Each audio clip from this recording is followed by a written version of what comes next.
Now. So today our topic is going to be design theory.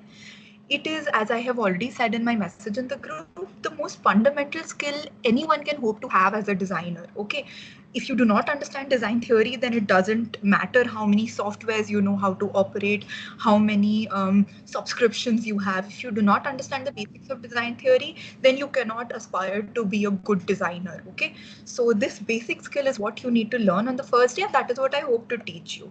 So very warm welcome to all of you to that first day of the workshop where we'll be learning design theory. Okay, so we'll be covering some basic things today. Firstly, some basic design. Um, I believe that my audio is. Am I clearly audible? Okay, cool. So, all right. So we'll be covering firstly design principles. There are 6 basic design principles that I'll be telling you guys about first. After that, typography. Typography is the study of fonts. So we'll be doing that after that. After that, color theory, followed by a certain association with how familiarity works in the design theory. Then talking about gradients, then talking about how we use photos in our designs, how space matters, like the distribution of space in your design and how it holds so much relevance to how your design actually looks. Then you must have heard somebody compliment maybe some design, oh my God, this design is so cool, it looks so clean. So what do you mean by a clean design and how you can achieve it? And then some basic rules of thumb from yours truly so that you can, these are basically like some personal tips of mine that you can use so that you can have better, more comprehensive designs. Okay, so let's jump right into it. First thing we'll talk about is design principles. So as I said, there are 6 principles of design, them being firstly alignment, then repetition, contrast, hierarchy, and balance. So balance, I'll be explaining what it is. It can be achieved by either symmetry or by tension. So I'll be touching upon all 6 of these slowly. Okay. First things first, we will look at alignment. Now, what is alignment? Alignment is basically how you choose for your text to fall. Okay, whether you want it to fall in the center, whether you want it to fall in the middle, whether you want it to come on the right side. Then basically there are 4 alignments. Okay, horizontally there can be right aligned, there can be left aligned, there is center aligned, and there is justified alignment. So obviously left aligned being the most common that we use while writing or while putting any standard text. Okay, basically all your text sticks to one margin on the left end. The right align is basically the same thing, but all your text sticks to one margin on the right side. Justified being that text is distributed in a way, the text in the justified alignment basically might be such that essentially the distribution between your words, like the space between your words, might change a little. So you will so that basically both ends of the margin are touched upon equally. Okay, so that is justified alignment. And center alignment being there is like one center line that is followed and the text falls in equal weights on both sides. So those are your 4 types of alignments. Now, why alignment is so important? Because when there is a uniformity in alignment, there is good readability. So as you can see in this image with my pointer, there is one line that everything is aligned to, right? All of this is aligned to one thing, and for that reason, it brings a certain amount of neatness. And see, all the levels, see, this is like an elevator's, like a sort of roadmap to where what lies, like a direction pointing thing. So all your locations and what level they are aligned to the left, whereas the direction, the arrows that point the direction are located on the right. So this puts adequate space between them and they are very neatly aligned. So this is an example of how good alignment would look like. Okay, even in your menu cards, you see that the dishes are aligned to the left and the prices are aligned to the right in this fashion. So that makes that makes alignment very important, and how reading certain things in your alignment makes your design look overall more comprehensive. Okay, so that was about alignment, as you can see in this menu card. Next thing that I'll be talking about is repetition. So how does repetition look? Basically, you use the same format or the same type of design and replace certain elements. Okay, as you can see in front of you, there's this example of 3 flavors of cola. Okay, there's, whether it's cola or whatever, it's some kind of a drink. So there are 3 flavors of it, and to show association between these 3 different flavors of the same product, what you've essentially done is repeat the style of design, that is this one motif in the middle, the text of the company, this Olipop company on the top, and the flavor at the bottom on different color schemes and using different motifs. So I have repeated the style of design using different colors and different motifs in order to show a certain amount of association between them. Okay, so that is essentially what you mean by repetition. Over here, when you look at this is some beer brand in San Francisco. I just picked this image because it got my point across well. So they have used geometric designs on all of them, and they have repeated the use of the logo of the brand Ford Point, and that repetition inherently emphasizes the fact that they're all beers of the same brand and that they're associated with each other. So always remember, repetition shows consistency and shows association, and it also shows balance in your design. Okay. Now, the next thing I'll be talking about is contrast. Contrast was my third principle. Now, what do you mean by contrast? Contrast means two colors that are so starkly different that both colors pop. Okay, the biggest example of contrast that you will see is in your cookies. When a website asks you to accept cookies, essentially they want you to accept cookies, right? So they'll put the accept button in a very high contrast thing, as I have shown over here. It is dark blue with white, so that kind of pops out to your eye, whereas the decline is a very low contrast thing where the background is white, the button is gray, and the text is in a slightly darker gray. So this is kind of, you can neglect it. Your eyes would just go over it and it will neglect it. But the accept button kind of pops to your eyes because it has a higher contrast. There is a very sharp difference between the colors used. There's white and there's blue and deep blue. So it's a very stark difference. That is why you would gravitate towards this. This is how we use contrast. Okay. Then in this image, as you can see, this is the poster of a movie, the movie Wicked. Over here, you've used just 3 or 4 colors, that is black, green, red, and white. But the contrast between these 4 colors is so sharp that you are very easily able to convey this difference between this white lady being the nice one and this green and black lady being the evil one.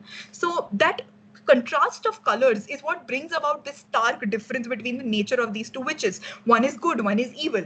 That way. Okay, so that is why contrast is so important.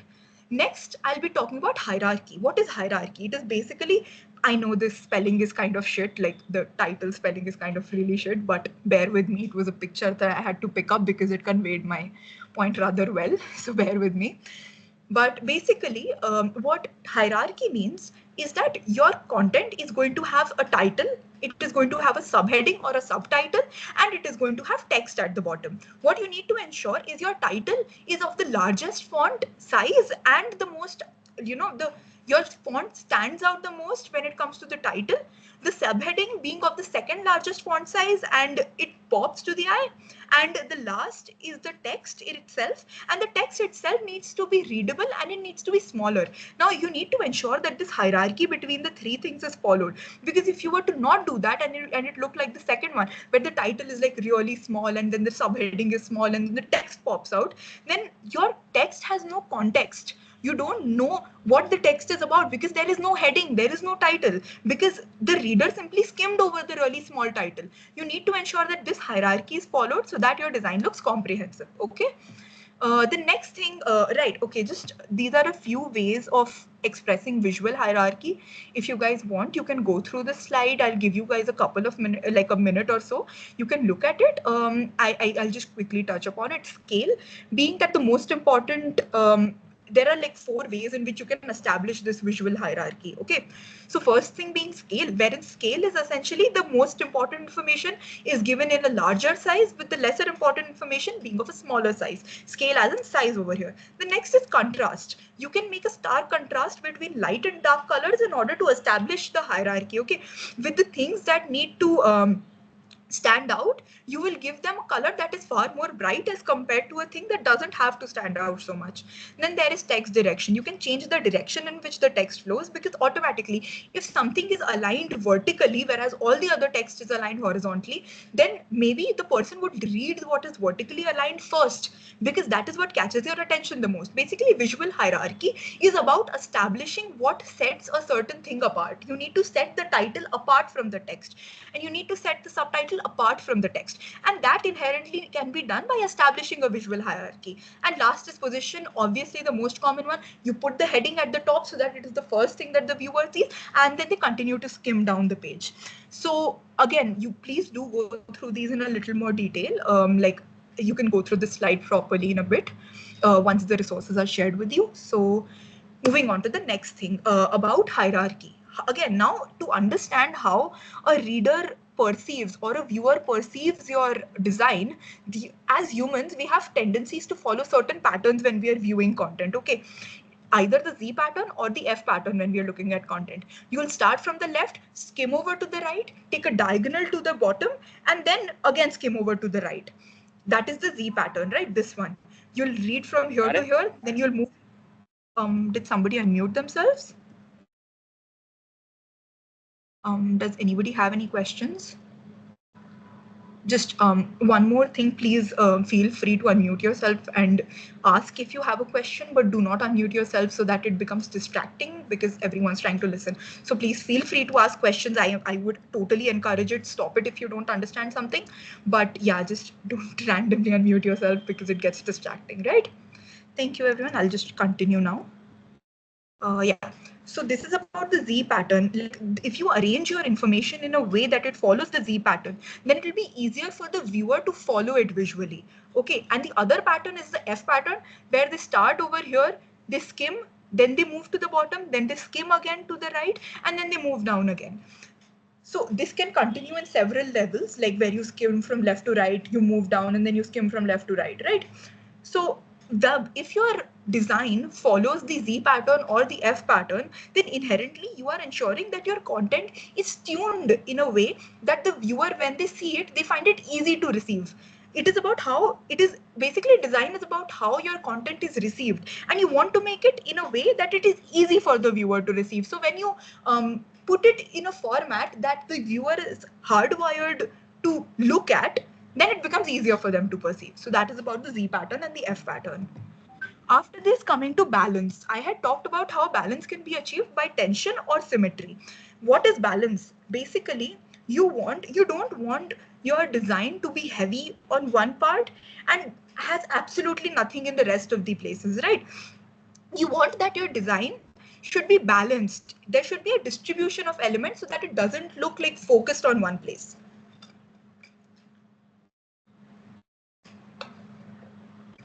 So this design over here, this is what you would call a design that has achieved balance using symmetry. Now look at this particular logo. It is perfectly symmetrical from all sides. Like you see that there is a very equal distribution of weight on both sides of the design. So this looks symmetrical. It looks, and hence it looks balanced. However, you can also achieve balance without it being perfectly symmetrical by achieving balance through tension. Now, if you look at these magazine covers, there is a lot of content here on the top right, on the top left corner, and on the bottom right corner there is an image. So there, and then there is a lot of space in the middle, what we call as negative space. I'll be touching on what negative space is in a little while, but basically there's a lot of negative space in the middle, and then these two are at extreme ends of the design. The picture and the text, they are at extreme ends of the design, and hence while they are at tension with each other, the overall design gains a sort of balanced view. So that is called balance using tension. So either of these are okay. Now, if you look at it, this looks very sophisticated and this looks very like bold and stark when you use tension.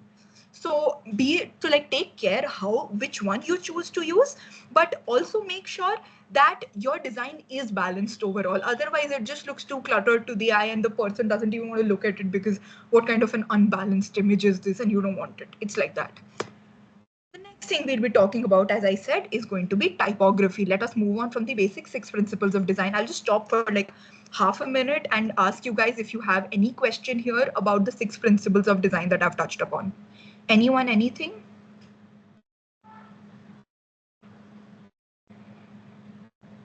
All right. I don't think there are any questions. If there are, then at any point, like I guess, feel free to address it. But yeah, so I'll continue here. Going on to the next topic, and that is typography. Okay, so typography, as I said, is the study of fonts. So when it comes to typography, we'll be looking at, did someone mute themselves? Yes, ma'am. Sorry to interrupt in between, but actually I wasn't able to join the meeting and like there was some problems. So could you please just like give me a little gist of what happened? All right, I'll just take a couple of seconds and I'll tell you quickly. For like a better explanation, you feel free to look at the presentation once it's shared. If you have anything else, you can contact me. We just looked at the six basic principles of design, which are about like contrast, hierarchy, balance using tension, and balance using symmetry. And yeah, we basically just touched upon the basic six principles of design. It was nothing very complicated or nothing much as such. So you don't have to worry too much. You haven't missed anything very major. It's no issue. All right, thank you, ma'am. No issue. All right. So now we'll start with typography. We'll be looking at the various different types of fonts, and we'll be looking at the various different classifications, what kind of fonts you should use, what kind of fonts you shouldn't, how you should pair different types of fonts, and inherently what impact do different types of fonts have on a viewer when they are being perceived. Okay. Now, if you look at this word typography that I've written here, you'll see these small little tails at the end of each alphabet, right? These little tails over here at the end of each alphabet, these are called serifs. Serif, the word serif in Latin means tails. So a font which has small tails at the end of each letter, that is called a serif font.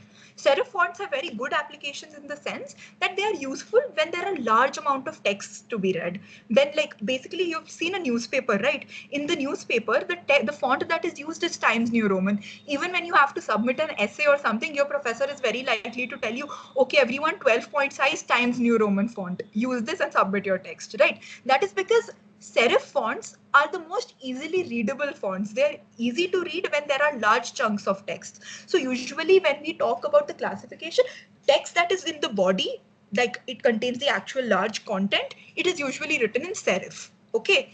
Now moving on to this.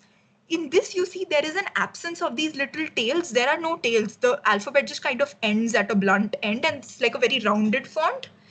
This is called sans serif. So sans means no and serif means tail. So this means no tail. Essentially, sans serif fonts are fonts that do not have a tail in them. Excuse me just one second, I'll have some water.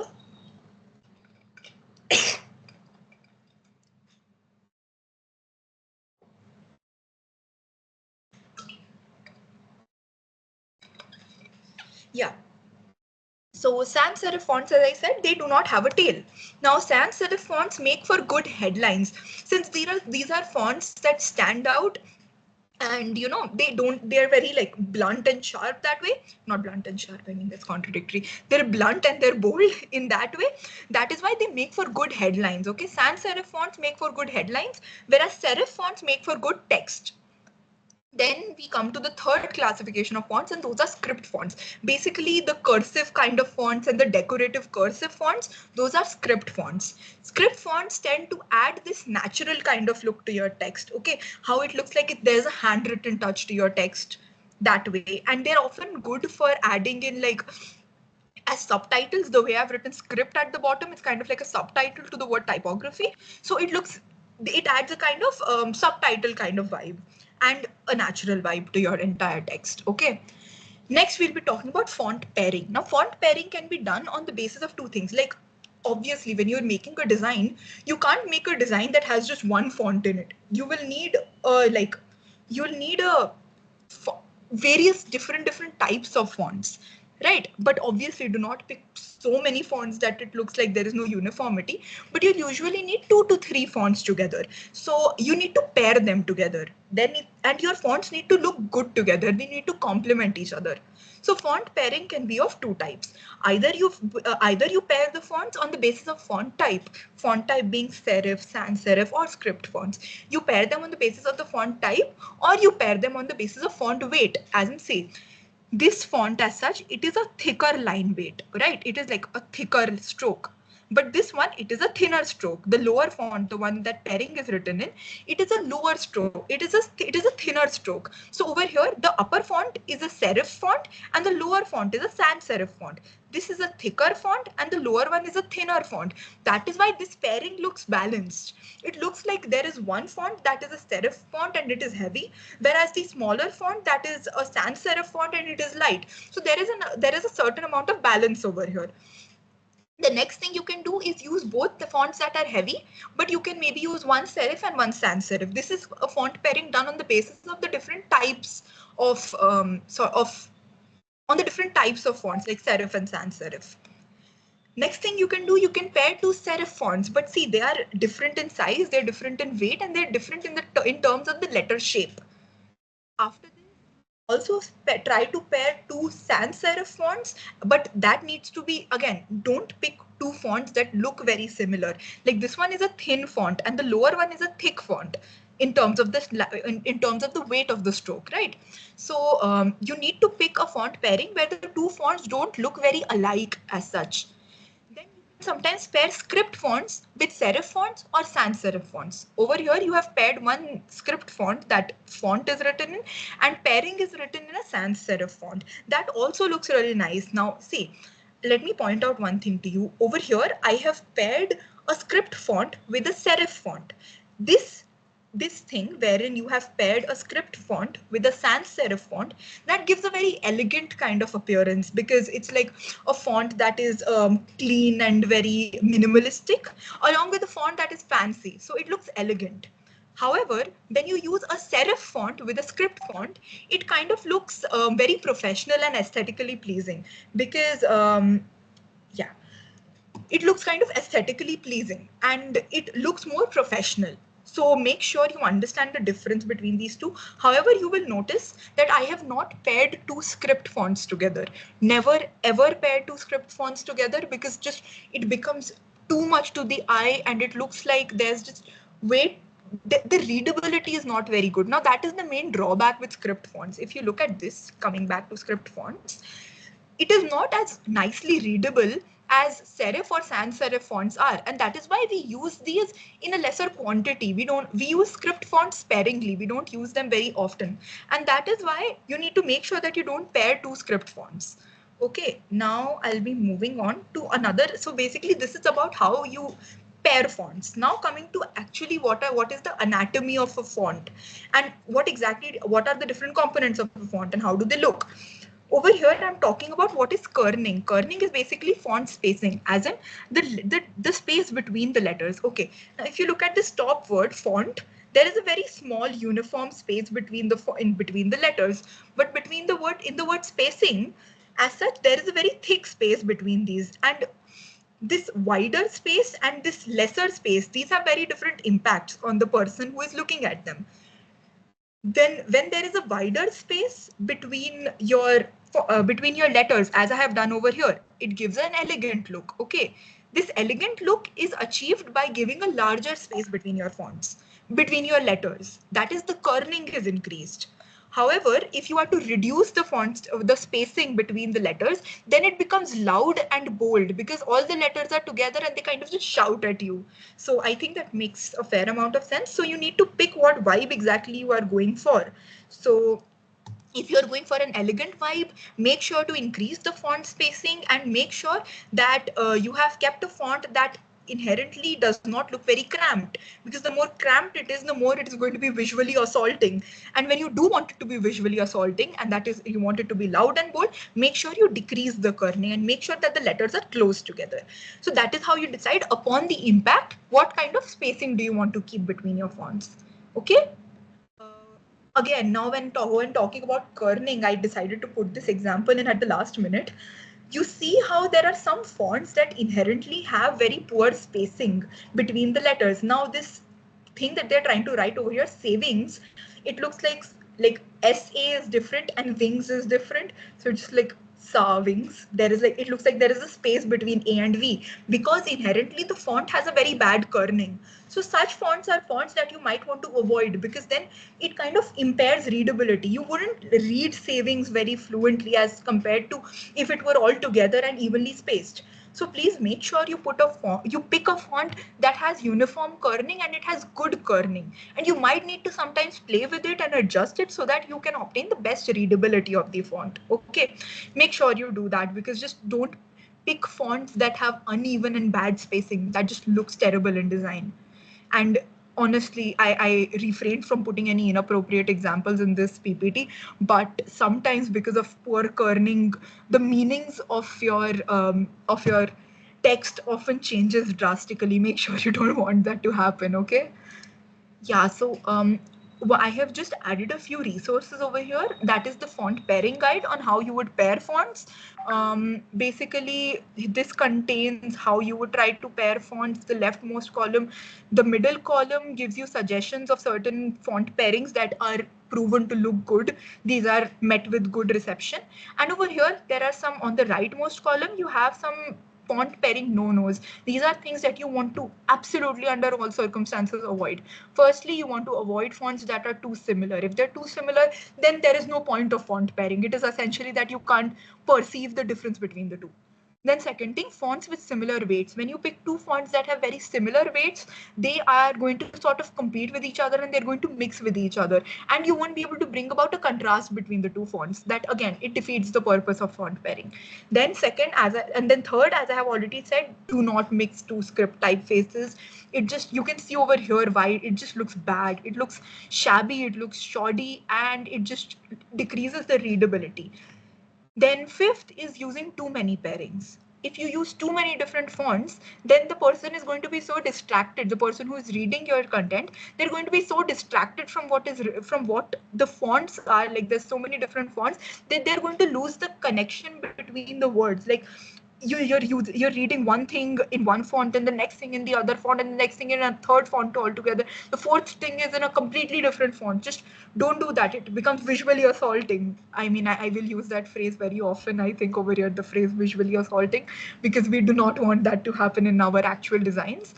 So yeah, and last is using fonts that compete with each other. So there are fonts that try to bring about the same impact, and they kind of compete with each other in the sense, in the kind of impact that they bring. If you use two fonts that compete with each other, then they kind of just try to dominate one another and the meaning of the text is actually just lost. So avoid using fonts that compete with each other. And if you want to go with certain font pairings that you know are going to work, pick any of these and I guarantee you won't go wrong. Of course, as you learn to design slowly, you will pick up on what font pairings look good, and feel free to experiment. I mean, I have gone wrong a number of times and it's been pointed out to me. So make sure the best way you're going to learn in terms of font pairings is make a mistake. You look at it, you realize, oh my God, this looks so shitty. And then you decide to change it. Then you keep changing it till it looks good. And that is usually the best way to learn, I have learned.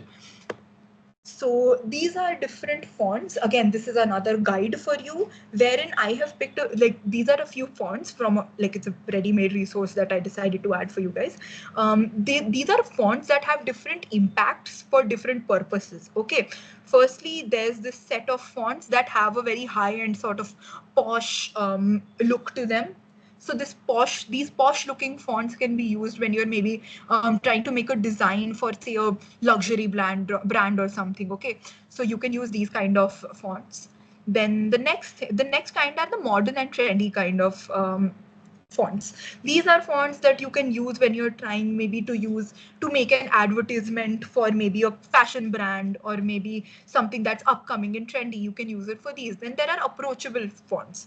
By approachable fonts, we mean like basically when you want to convey a vibe that the brand that you're trying to make using this font is a very approachable brand. Like maybe I want to advertise a bank. So what would you want the main thing for a bank to be? You want it to be dependable, you want it to be reliable, and you want it to be approachable. So you might want to use a font that is one of these. Then you have youthful and playful fonts. When you're obviously the vibe has to be youthful and playful, use these. Dark and moody. Now sometimes you want to make, supposing you're making a Halloween design or you're making a design for some like dark concept post, feel free to use these designs. These come in really handy at such a time. And illustrative and creative, when you're running wild with your imagination, maybe you're making a design for a brand. Like okay, like these are inherently fonts that are usually decorative fonts. They are script fonts and they just add a very aesthetic creative vibe to your entire thing. So use these sparingly because they are visually very heavy, but these often make for a very good point where the is going to focus on them. So you can always use these fonts as well. Feel free to refer to these are great fonts, always work. Now, this is anatomy of typography. Feel free to go through this in detail, but I'll just touch upon it a little bit. It's not very important for what we've done, but I believe you should have a little bit of an understanding about it. Okay, I will try and zoom in on this part a little bit. If you can see, have like I'm sure you guys must have written on red and blue line books, right? So the blue lines between which you actually write is this x height, wherein your average height of the letters comes in, okay? And then you have an ascender line, the top red line that you used to, it used to be the top end of your T's and the top end of your H's. That line is the ascender line and the bottom line is the descender line. And this complete height comprises of the maximum extent of your letters, okay? So again, when you are looking at a typeface, you need to ensure that the typeface is uniform in terms of this ascender and descender line. It's not too long, it's not too short.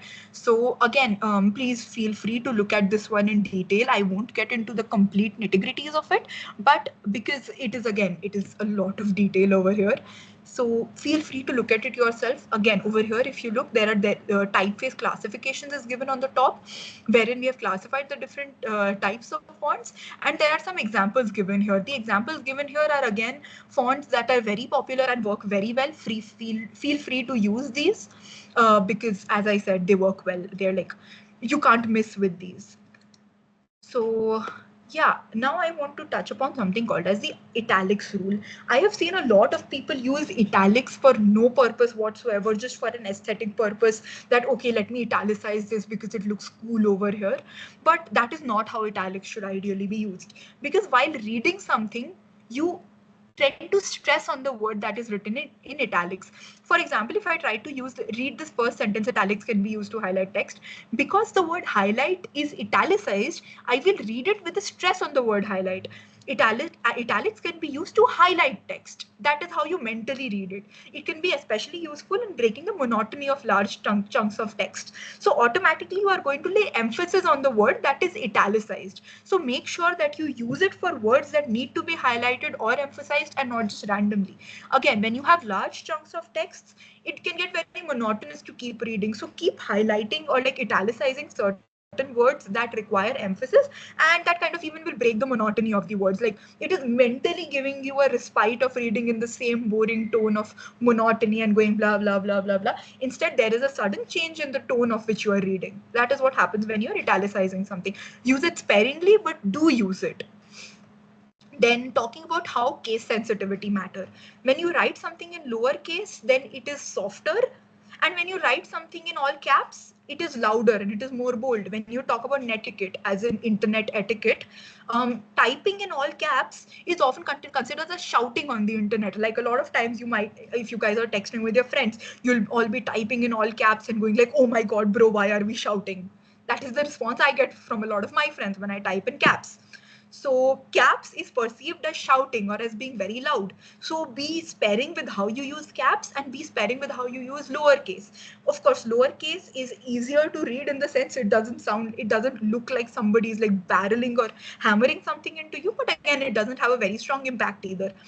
Caps for impact, lowercase for regular stuff. Now, this is something that is not inherently touched upon in design theory, but this is a personal suggestion for all of you.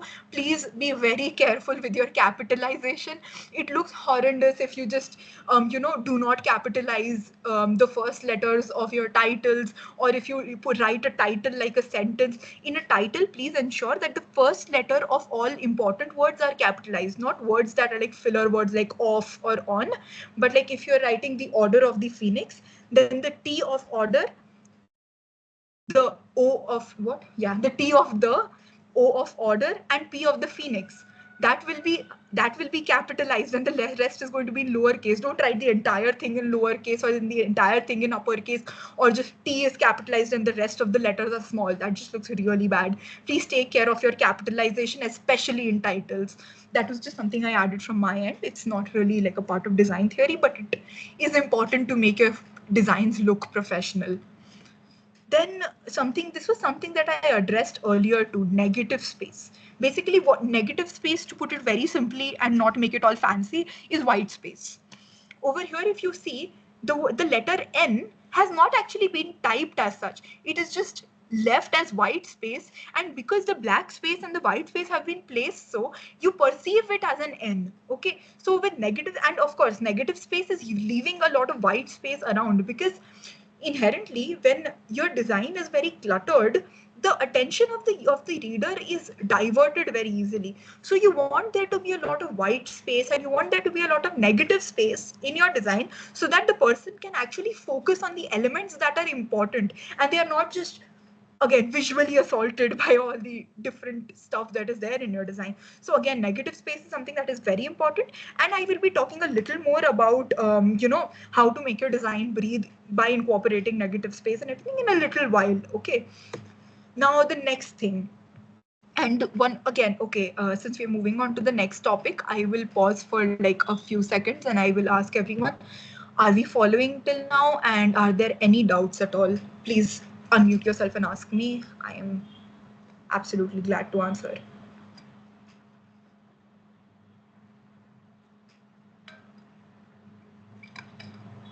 All right, thank you everyone for those very kind reactions. Since I see no questions as of now, I will continue. Okay. um, the next thing that we'll be touching upon is color theory. Now, when it comes to font pairings and all these things and like elements and all of that, just see, you can find font pairings on the internet. You can find foolproof font pairings that will by default look good. You'll find it on the internet, you'll use it, and you'll be fine.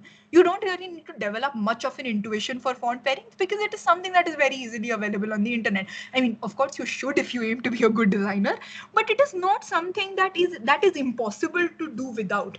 But without an understanding of the color theory, you are going to go around and messing up your designs because you don't understand how to apply color correctly. And this is not something that you can find off the internet, because it is something that comes with intuition, it comes with an understanding, and it comes with actually your own perception and skill. It is not something that you can copy off the internet like font pairings. So it is, I once again iterate that color theory is incredibly important for anyone who wishes to become a good designer. So make sure you pay attention for this part, because color theory genuinely is the crux of what design theory is. First and foremost, I think everybody would have come across the RGB and CMYK color model. Even if not the CMYK model, at least the RGB model, like the red, green, blue template. That is something that everybody should have come across by now. You take three colors, red, green, and blue, and they are mixed in different proportions to form yellow, cyan, and magenta, along with white. This is called the additive color mixing model, because the colors are being additively mixed and they give a third color together, right? So this is the RGB model, whereas the CMYK model is using these three colors, cyan, magenta, and yellow, along with the color black, to obtain different shades of red, green, and blue. Now you might want to ask, what is the difference between two models? Why would you prefer one model over the other? Why do I even need the use of two models? And these are all very, very valid questions. Okay, let me try and explain this to you. See, the difference between these, and if you look at these pictures carefully, you'll even see it. The colors in the CMYK model are much more vivid, right? They're very stark colors, they're very vivid colors, and they're very bright colors. And inherently, because of that reason, and because you're using these colors, you can obtain a wider range of colors, and the colors are going to be more vivid. Whereas for the RGBs, and for that reason, basically, when you are using the CMYK palette, it is often preferred when you are trying to print a design. See, you might make designs for different reasons. For example, this particular design that I made the PPT for, it is something that I'm going to be displaying on my screen. So, and screens, like display screens, use RGB lights. So I will prefer the RGB color mixing model, because that is what my screen is catering to, and that is how I'll get my colors best. But printers, on the other hand, supposing I'm designing a T-shirt, maybe I'm designing a poster that needs to be displayed. I'm designing a hoarding or a banner. I will try to export my design in a CMYK color mixing model, because that is what the printer works best with. And an interesting thing is that printers use inks that are on the CMYK model. If any of you own a color printer at home, then you must have seen there are the inks, the cartridges that you fill in are of cyan, magenta, yellow, and black color.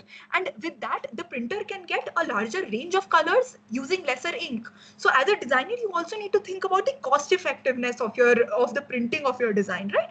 So again, now summing this up, RGB when you need to display, and CMY like display on a screen, and CMYK when you need to print. Okay. So next thing we'll be looking at is the color wheel. The color wheel is, I'm sure, something that all of us have come across in primary classes, even maybe in nursery, senior KG, whatever. So the color wheel, I know it looks really, really childish, but it in the end forms the core of of color theory. So the color wheel comprises of three primary colors: red, green, blue. Red, blue, yellow. Then there are secondary colors: orange, purple, and green. And then there are tertiary colors, of course, like primary, secondary, tertiary, meaning that you graduate from one level, you graduate from primary to secondary, or secondary to tertiary. By mixing primary colors, you get secondary, and mixing secondary colors, you get tertiary colors, like that. So these are the three types of colors. Now let us look at a few important terms, okay, terminologies. A hue is the pure color itself, okay, just a simple color, the pure color without any adulterations or mixing, that is called a hue. If I were to add black to a certain color, I pick up the color red and I add in a little amount of black, the color is going to become more dark.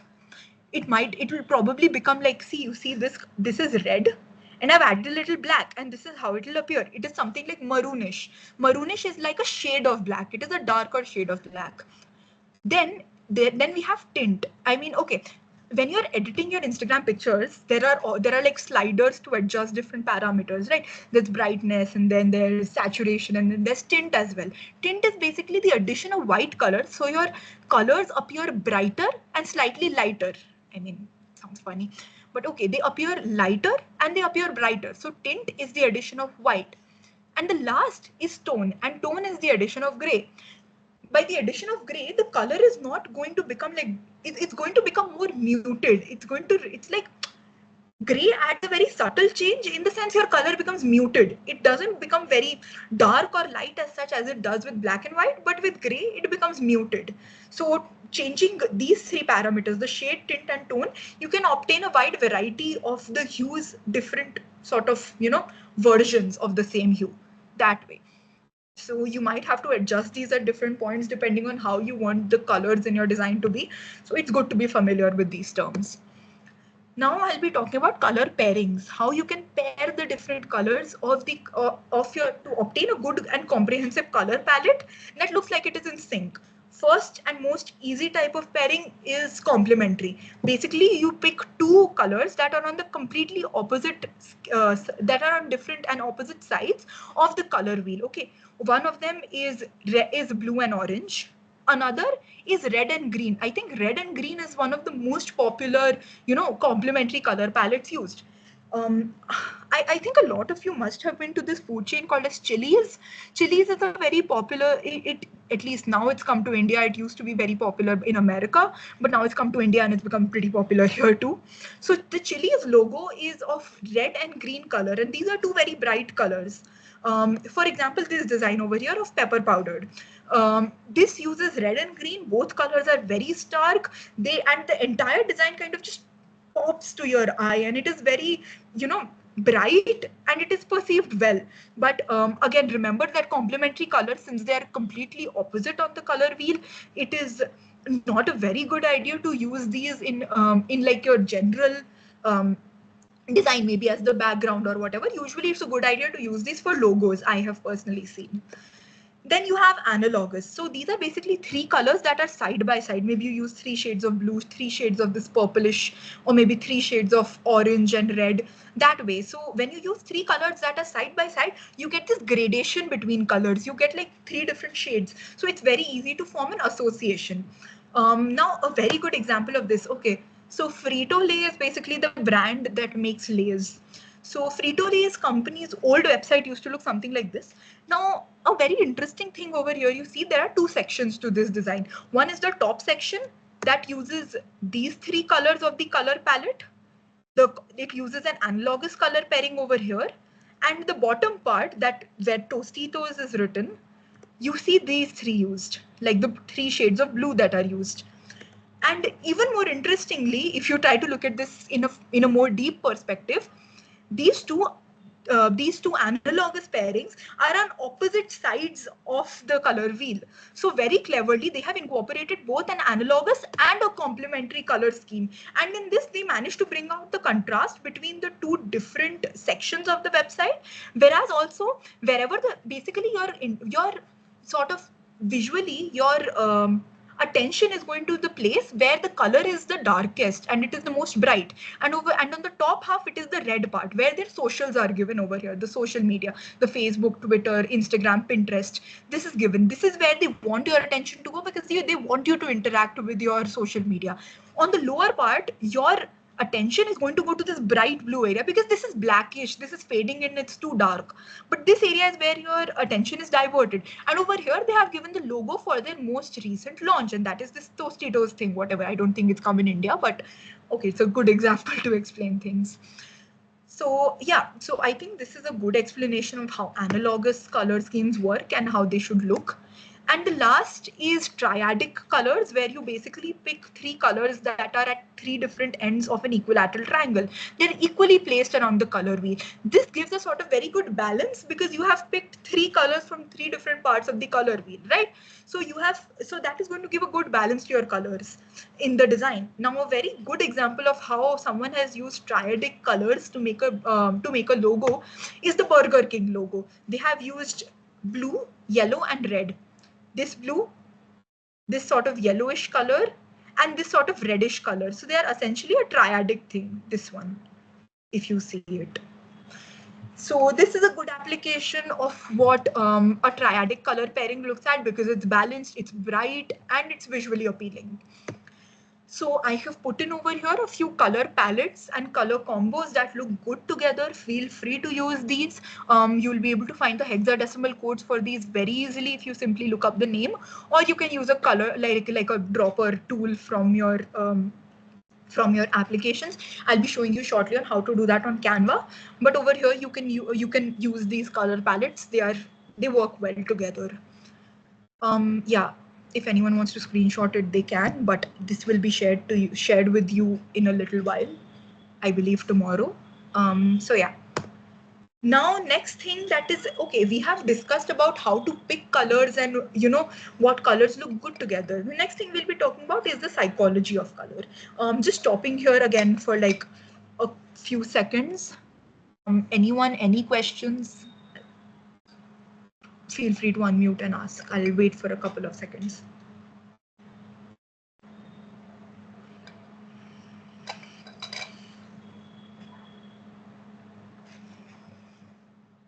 All right. Seeing as there are no questions right now either, I'll move on. And we'll be talking about the psychology of colors. Talking about this, you need to understand that while picking colors, you don't just have to pick colors that look good together, but you need to understand how that color impacts a person's mind. Basically, when we look at a certain color, we have a preconceived notion in our head. Okay, if I tell you that, okay, I am giving you the color pink, what do you think? Like, would just any one of you tell me what you think when I say, like, imagine the color pink? What do you associate it with? Soft, nice. I'm sorry, like, your voice was echoing. Can you repeat? Kushi, I think. Yeah, soft and nice. Yeah, softness. Anyone, anything else? What do you associate with the color pink? Softness is absolutely correct.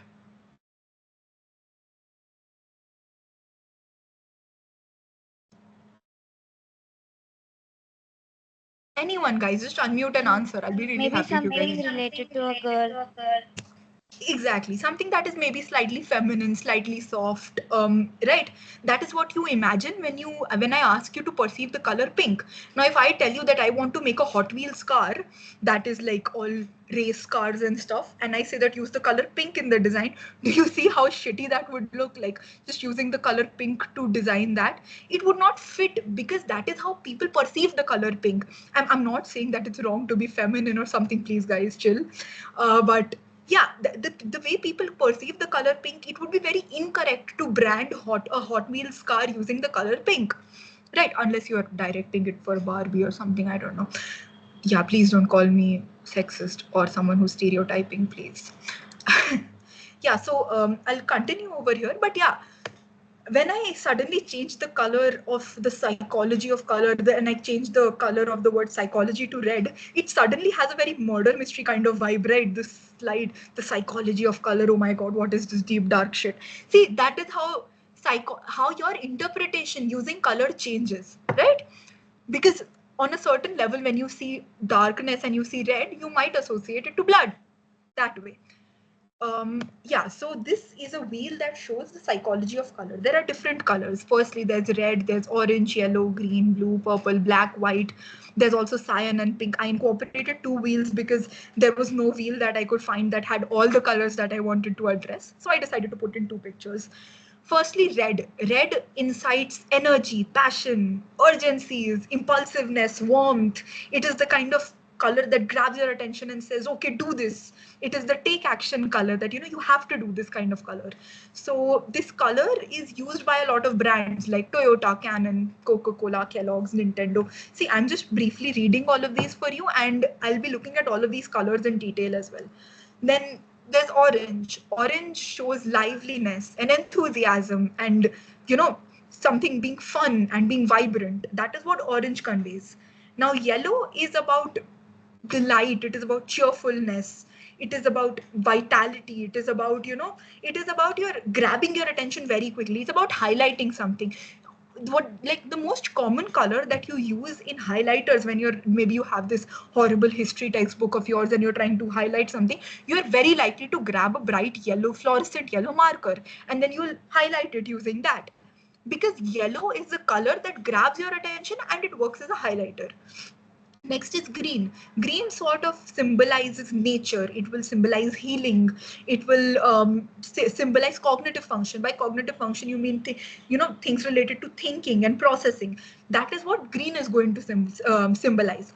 After that, we have blue. Blue, I think I've already touched upon blue a little bit, because blue symbolizes stability. It symbolizes, you can rely on something and you can trust something, and it sort of associates that, this is a safe thing, you can trust it very easily. That's what blue shows us.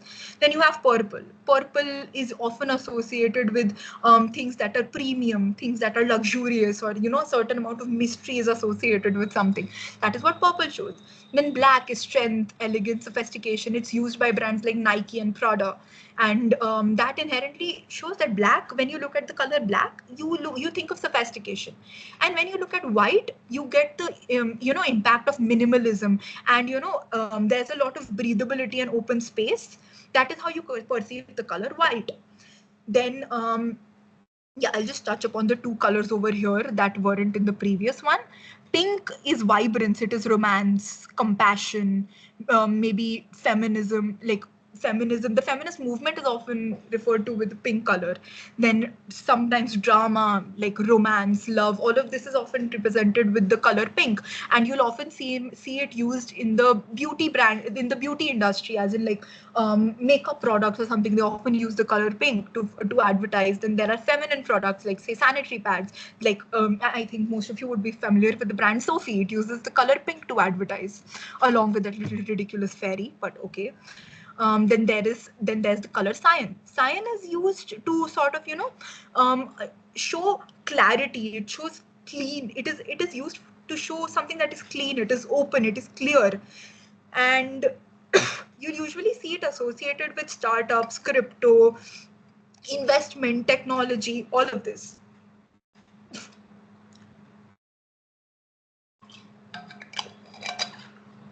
Yeah, I'm sorry, excuse me.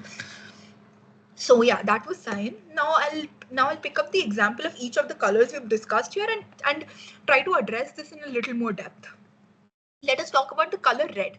Red is the take action color. It very, very quickly grabs your attention, and it urges you to take action. It invokes this sense of urgency in your mind. Okay. Very obviously, first and foremost, Red Bull, everyone. Red Bull, urgency, Red Bull, energy, Red Bull, take action, Red Bull, get wings. Okay. So Red Bull uses the color red very appropriately. Then you have YouTube and H&M. YouTube is a site that inherently runs on user interaction. They want you to interact. They want you to, step out and interact with the website and take action, and they want you to keep surfing the website, and that's why they use the color red. Red is very appropriate. H&M stores, they are very popular for people entering H&M stores because they find the store attractive. Then they enter because they're only window shopping, but they end up spending 10k on clothes that they didn't even intend to buy. That is what H&M is like, very appropriately branding itself with the color pink, sorry, with the color red. Then okay, small interactive thing that I'll be doing again. You guys can see the certain color palette that I've displayed, right? Yeah, so this color palette is used by an application that we use on a very regular basis in our daily life. We use it for viewing content. Can anybody tell me what application uses this color palette? It's very easy, guys. Sorry, Netflix. Netflix. Azan, I think. Exactly, Netflix. Netflix uses this color palette and it is perfect because Netflix urges you to constantly be on the site. Yes, all of us take a lot of action when it comes to Netflix. We are constantly listening to the call of urgency that is promoted by Netflix with its bright red color. So, and if you've seen on Instagram and on even Facebook and all, I don't use that much, but okay. So the icons on it that indicate the like button, they are red in color again because they are urging you to interact with them, right? That is why they are red in color. Or I think yeah, they used to be, or are they still red? I don't remember. So yeah, that is why usually buttons that you use to interact with posts are red in color. Again, it's because it's the take action color. Next, we'll be looking at orange. Orange is the color that symbolizes enthusiasm and liveliness and cheerfulness and vibrance. There are a lot of brands that use the color orange. Nickelodeon is a channel for children's cartoons mostly, and that makes a lot of sense for them to use orange because orange is the color that gives vibrance, and when it comes to and liveliness and cheerfulness, and that is what you would associate with kids cartoons. So Nickelodeon, good branding. Fanta too. Fanta is always advertised as a very lively, bubbly, joyful drink. I love Fanta, so yeah. So yeah, Fanta also uses the color orange, and very obviously the drink itself is orange, so it makes sense. And then JBL is all about music, good quality sound, and that means usually the biggest point of the biggest USP, that is unique selling point of JBL, is the good clarity and the bass boosting of the speakers.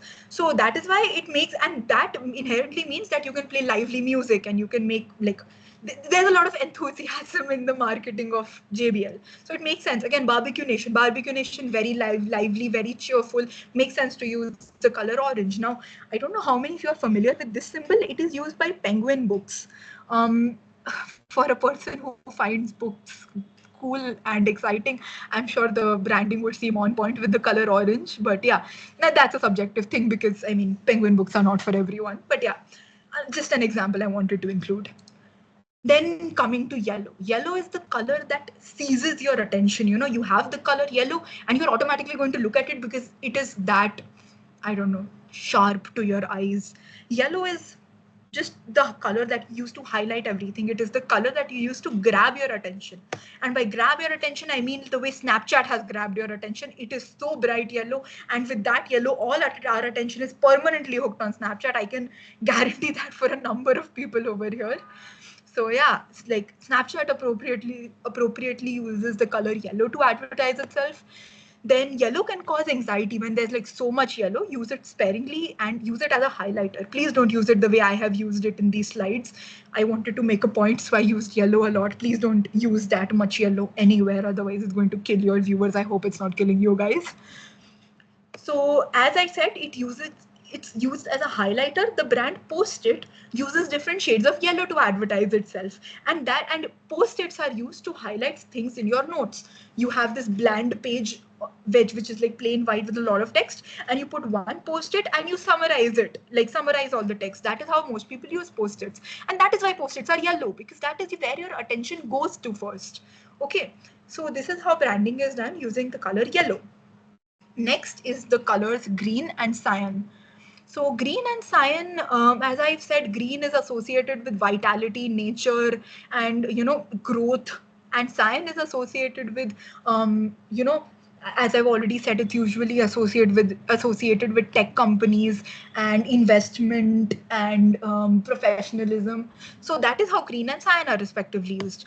So green, again, you'll see companies like Tropicana and the Body Shop that are associated with making natural products using the color green. Then you'll find Nvidia and Spotify, which are constantly working on growth and which are constantly working on development and invention. They use the color green. Then there is Garnier, which also advertises itself with a lot of natural ingredients. But yeah, Garnier has a shit ton of chemicals. But okay, I guess I'll buy the I guess I'll buy their green color advertising because it's done well. So, and that is how you emphasize, vitality or growth, or you emphasize just yeah, you emphasize growth and vitality using the color green. Now when you talk about the color cyan, it indicates, you know where you're trying to take a risk and you're trying to there is something related to finance related or something related to tech. Over here it is about investment. This particular advertisement that I have picked of Robinhood, it is about investment, so that uses the color cyan. Over here it is about crypto trading. This also uses the color cyan, and it fits over here. It gives you that vibe of stocks and graphs and money. Yeah, I sound like a very illiterate person, but okay, sorry, I guess. Then we have this is also about investing in the brands you use every day. This also uses the color cyan. It's kind of cross, it's like kind of in between cyan and blue, but I guess it works. So yeah, that was about cyan and green. Next is blue. Blue is the I am your friend color. Like it is a color that inspires trust. It is a color that makes a person have faith in you. When you look at the color blue used in a brand, you automatically think that you can trust it. Now, one of the most trusted banks of India is HDFC Bank. HDFC Bank uses the color blue. Another bank, Yes Bank also uses the color blue. There are so many banks that use the color blue.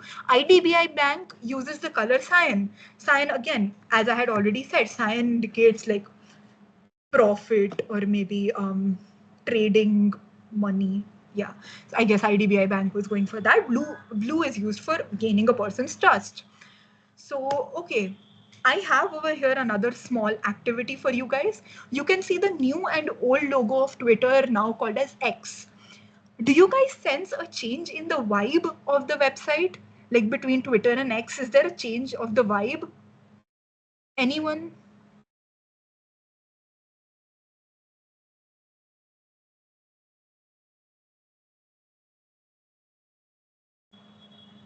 No one feels that the vibe of Twitter has changed after it's become X. It now gives a more formal vibe.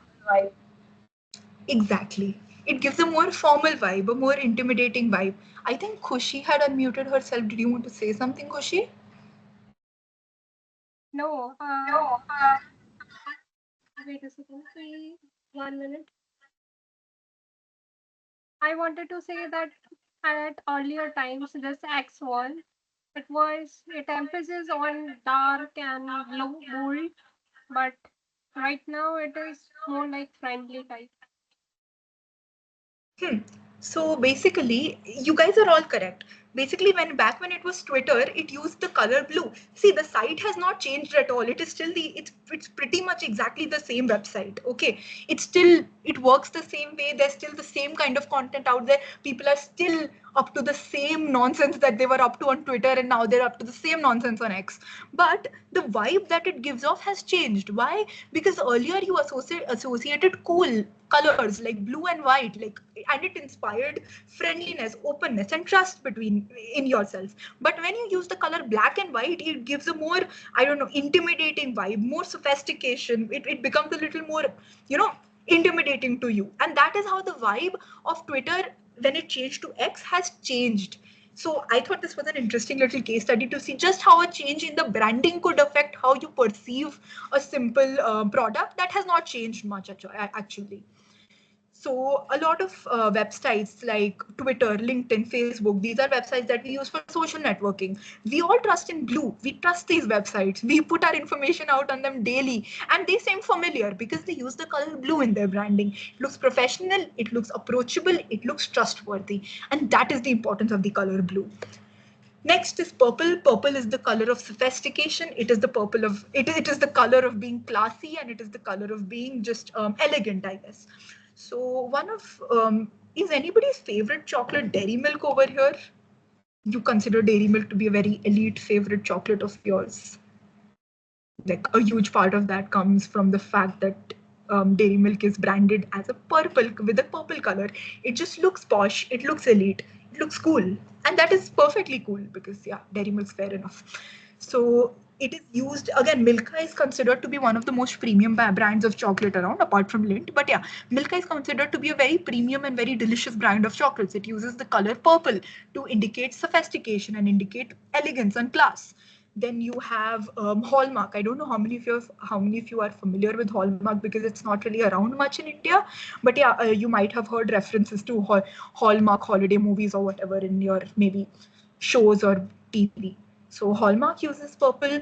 Then Vistara. Vistara, I mean, even with its ever declining standards, Vistara is still considered a premium airlines in our country. Why is that? Because it uses the color purple to show sophistication and classiness. That is why Vistara is always perceived with a certain amount of, elegance and sophistication, and it is perceived as an airline that is very premium.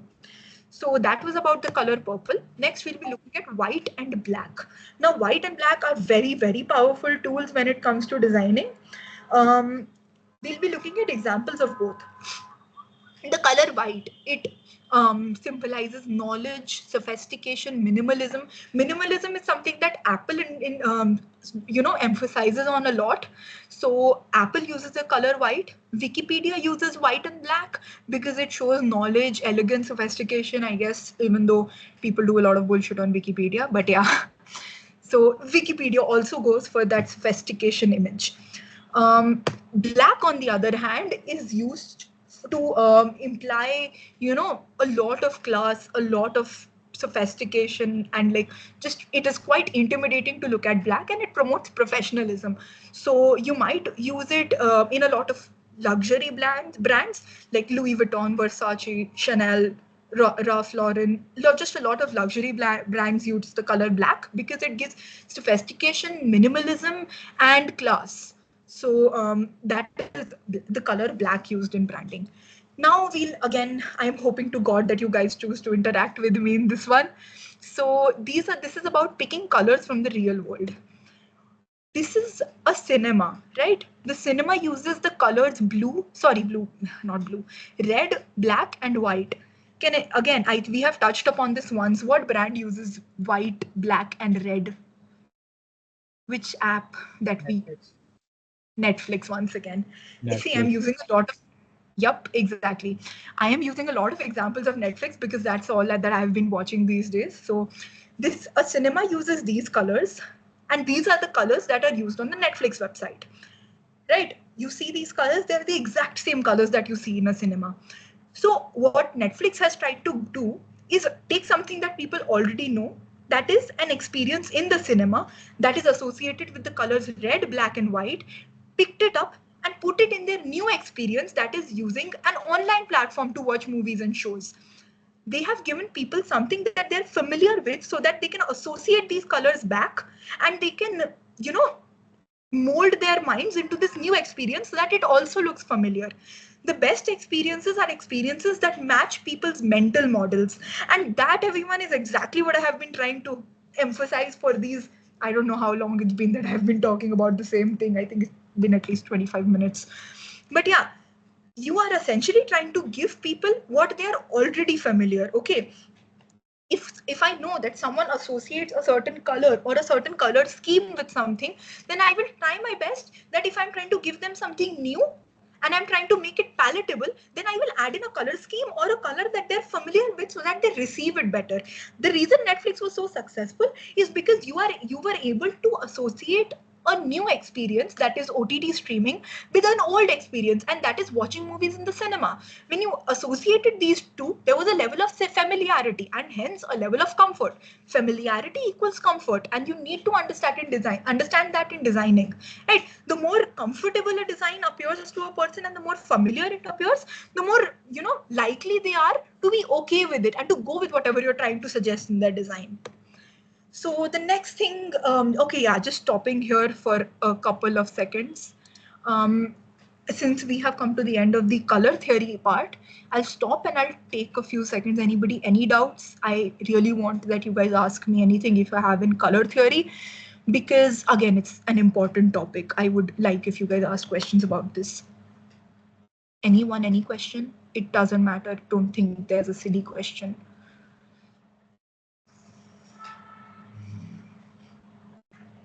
Mm, nothing, guys. Okay. Since no one has questions right now, I will move on to the next part, and that is gradients. Okay, gradients are a tool that a lot of people neglect, and hence they're missing out in life because gradients are really, really cool. And I'll try to explain this by an example what exactly gradients are and how you can use them.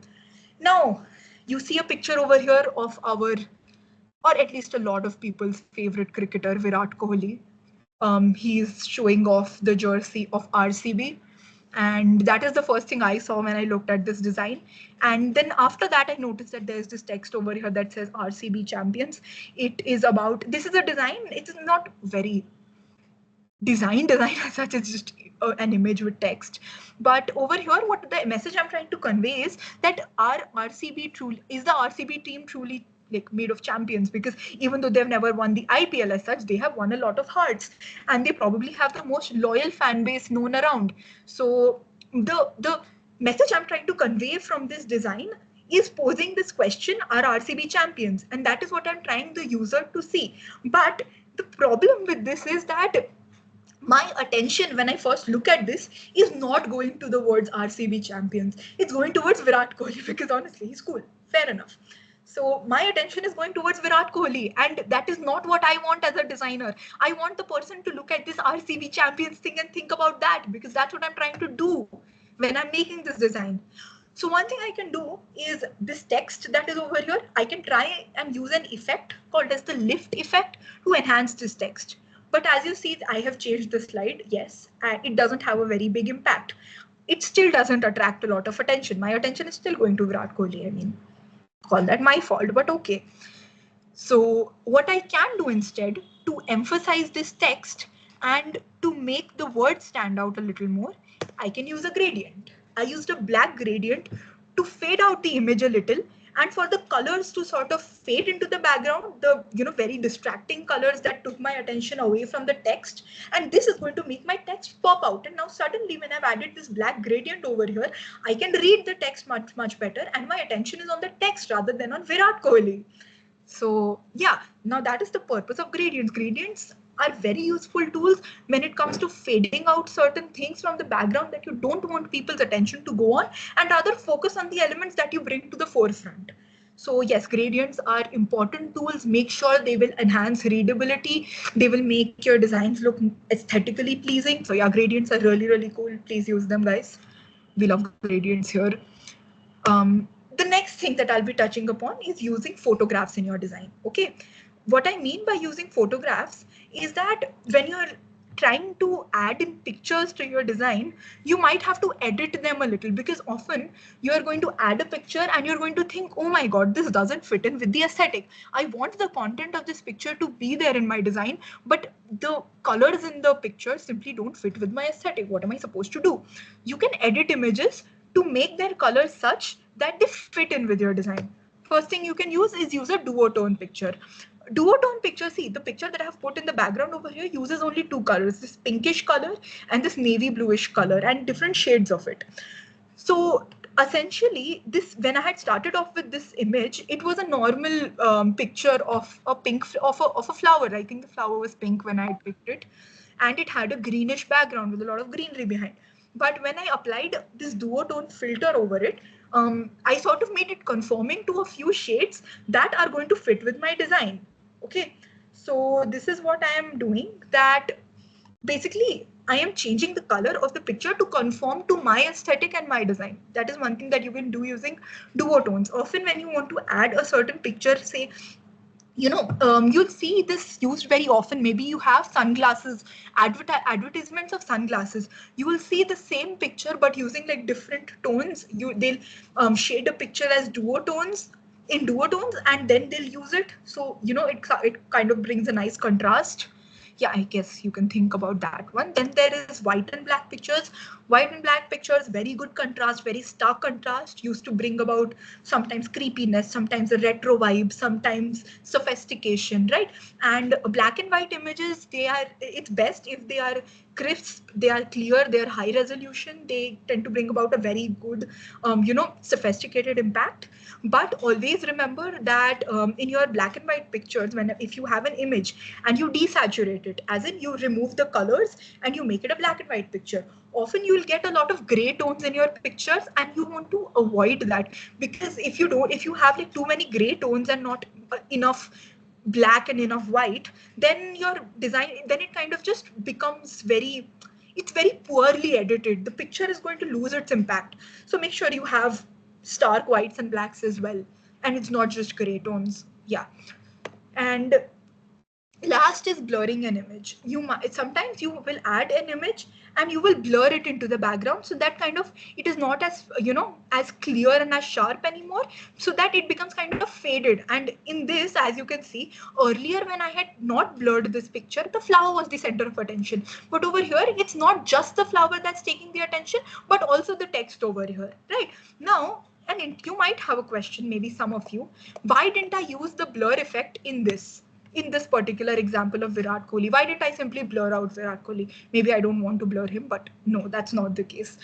Basically, the place where you can afford to blur out something rather than putting a gradient is when the colors are not the problem. Over here, what I'm trying to say is that the RCB champions is not just fading, is not just not visible because the image in the background is distracting, but also because the colors in the image are clashing with the color of the text. Okay, but by adding a gradient over here, I made those colors that are clashing also go away. But when you're blurring out something, the colors don't go away. It just, the image kind of fades. So ensure you understand the difference between the blur and the gradient thing, and when you want to use one over the other.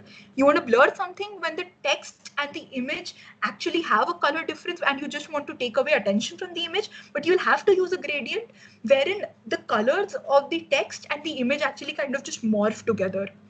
Okay, so I'll just, yeah, since we are moving on to the next thing, I will stop here for a second. Any questions, guys?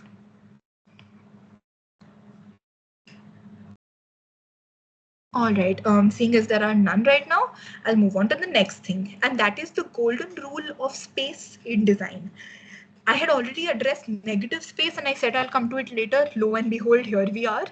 We are going to be discussing how space is important in design. First things first. Space defines the relationship between objects. This is very intuitively correct because the more space there is between objects, the more disassociated they will become. And the closer together something is, the more associated it is, right? It makes sense. So yeah, the amount of space between two elements defines the relationship between them. If you look at this design itself, there is no space between this, the golden rule of space in design.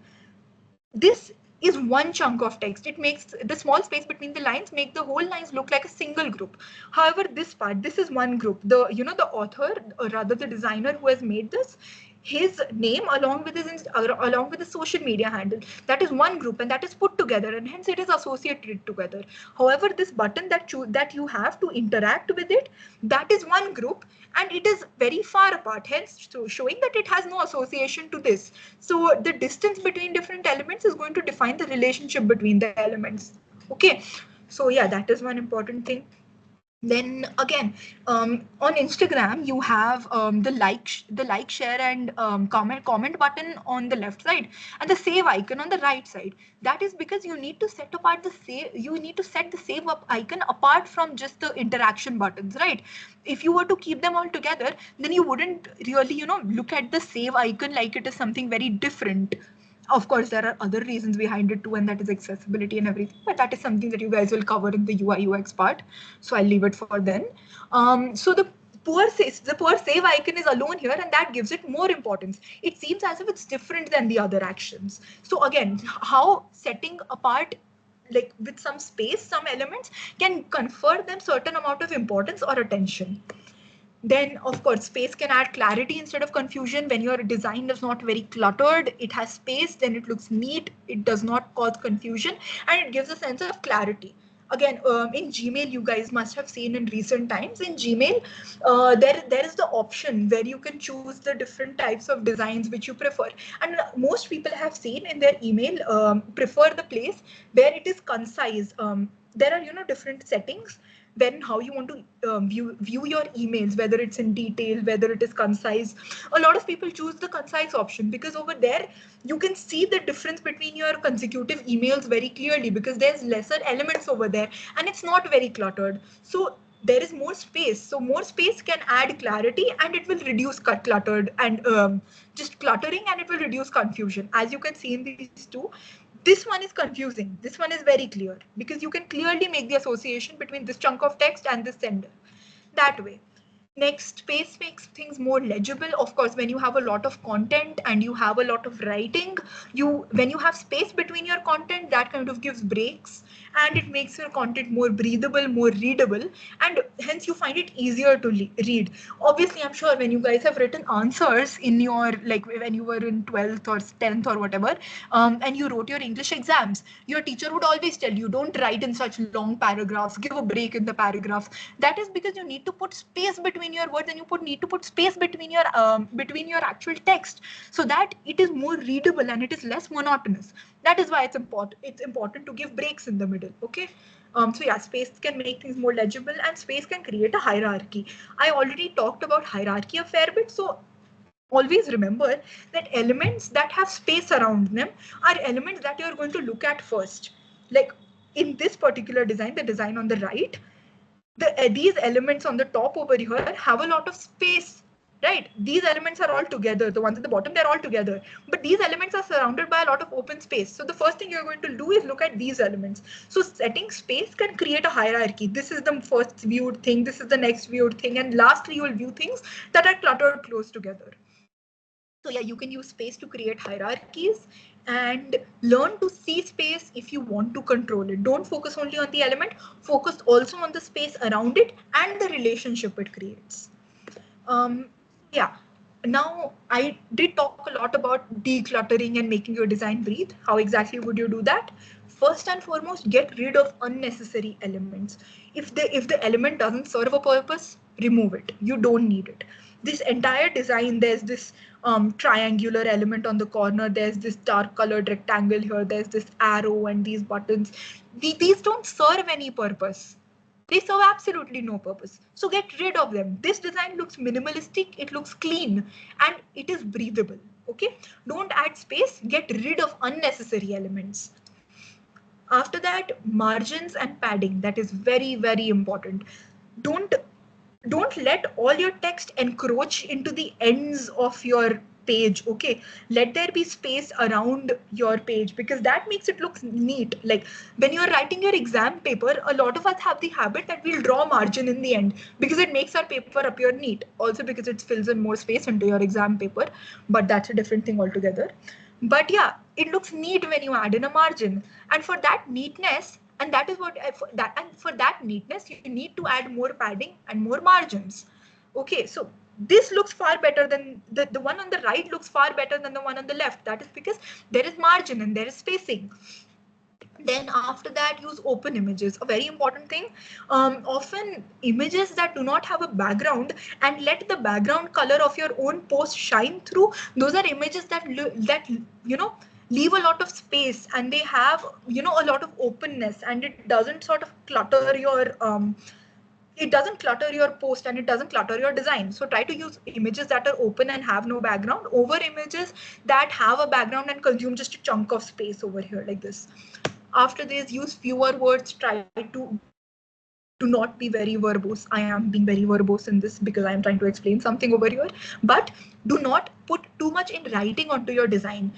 Try and minimize the amount of words over there, because the more the words, the more it will be cluttered and the rest of a person will want to read. What would you rather read? Just two sentences or like 20 sentences cluttered together on a small design? Anyone would prefer to read two sentences that are large and call your attention. So make sure that you use fewer words. Then adding space between elements. I already talked about how relationships define space between elements. Then, okay, this is just a tip that start off with a lot of space. Don't don't start off with too little space and then try to increase the space. Do it the other way around. Start by having a lot of space between your elements and then move them closer together till it looks just right. In that way, you are going to ensure that rather than that your design is not going to be cluttered under any circumstances.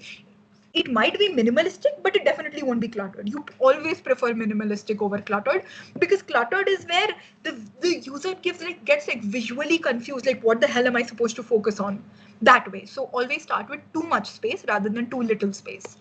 Then your design needs white space to breathe. Please let your designs breathe. They need to live.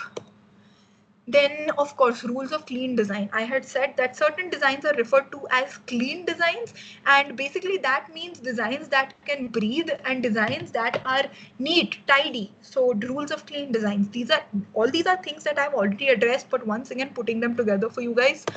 Firstly, use simple minimalistic fonts so that your design is readable, so that your design is it is not very distracting and it is not very assaulting visually.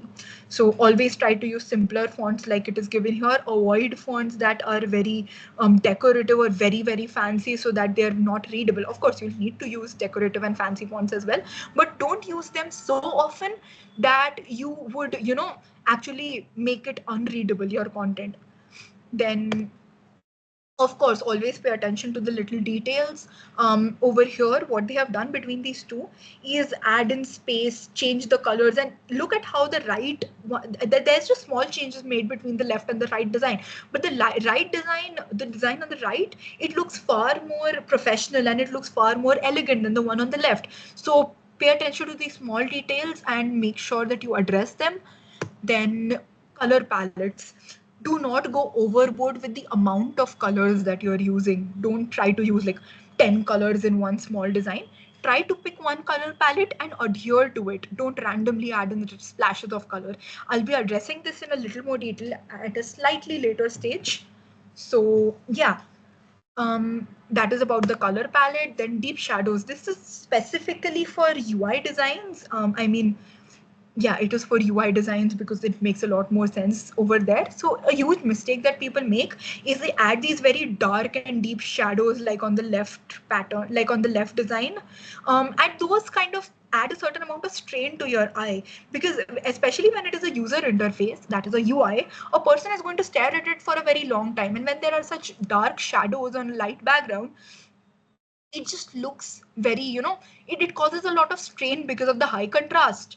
But if you use just light shadows like there is on the right, then it kind of gets the point across of using a shadow and does not cause a lot of eye strain and doesn't give a very big contrast. So for UIs, avoid using deep shadows.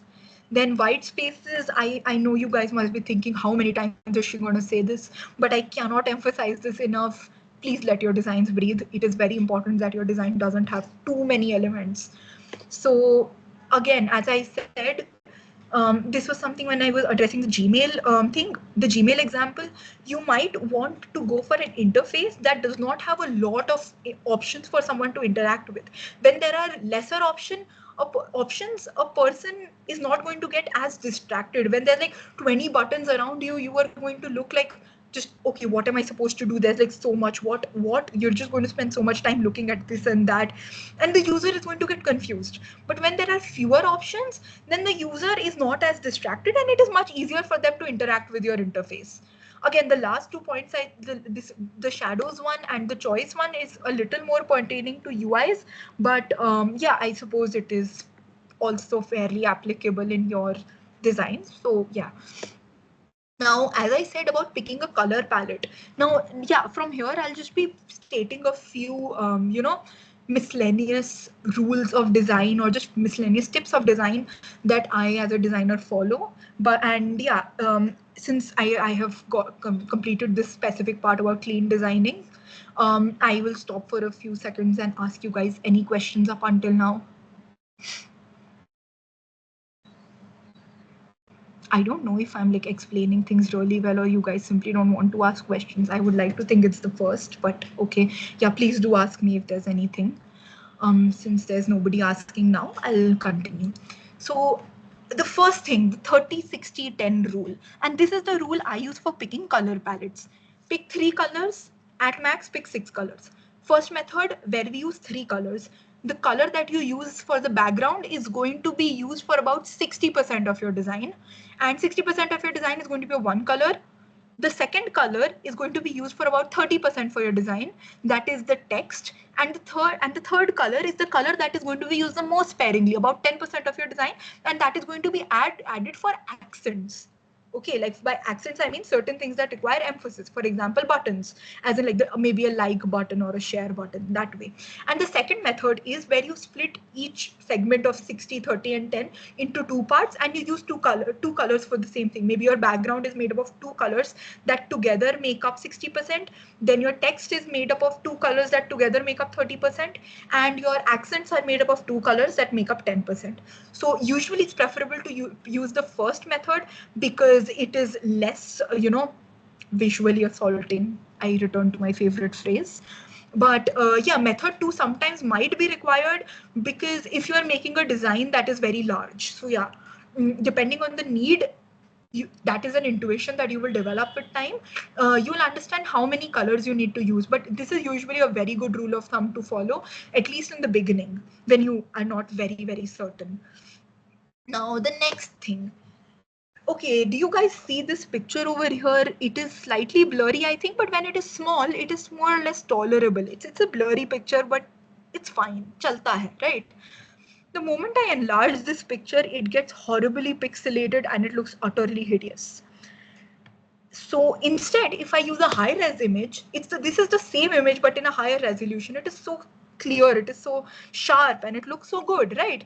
So always guys, use images that are high resolution and are not pixelated, because images that are pixelated, the moment you display them on a large screen or the moment you try to, enlarge the image or you try to print the image is going to come out of a terrible quality and it's going to be horribly pixelated. So always try to use images that are high res. Adobe Stock is usually a wonderful place to find images. So yeah, stock images are the way to go. Great resource. Then another thing is contrast. I cannot emphasize this enough, but please, the contrast between your text and your background needs to be very clear. Do not do what I have done in this slide to show you guys. I have picked a cream colored background and yellow colored text, and the yellow text just kind of fades into the cream background and it looks absolutely hideous. Instead, use colors that have a very good contrast between them. This is black and cream and they have an excellent contrast between them. So yeah, this works. Use colors that have high contrast between them for the best visibility of your text. When your text is visible very nicely, it is a person will want to read it. Why would I see, if I am a viewer, why would I put in effort to read something that is not very nicely legible? I am not an idiot sitting over here to, okay, somebody has sat and designed it, so I must read it. No, if I can read it, I'll read it. If I can't, then who cares? So make sure that it is readable so a reader does want to read. Contrast is the key to that. Next thing, I have already talked about hierarchy. Here is an example. Hierarchy is my title. This is my subheading. This is the content over here. Hierarchy, the difference between the font sizing of your heading, subheading, and text must be clear. Failed hierarchy looks like this. Over here, your main attention goes to the text over here. The title is forgotten, and this is attracting more attention than the title itself. So you see, just the hierarchy is so messed up over here. Instead, look at this. Hierarchy gains the first bit of attention, then the difference between font sizes of your heading, subheading, and text must be clear. And this is what good hierarchy looks like. Okay, make sure that you are following the rules of hierarchy very well, because otherwise your text is not going to get the attention it needs. And one thing very importantly, this is something that I want you guys to understand. This is not a part of design theory as such, but this is something about your mindset as a designer. Designers are not artists. Designers are problem solvers. We pick up problems that relate to communicating an idea to individuals, and we solve that problem.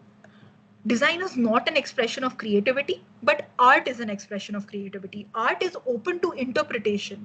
Art is something that is subjective. One person may look at an art piece and interpret something, whereas someone may interpret something else altogether.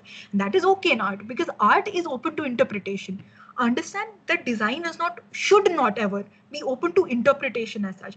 Design is something that is a mode of communication. You are making a design to communicate something. You are making a design for a purpose, and that purpose is to put across and send across a message, right?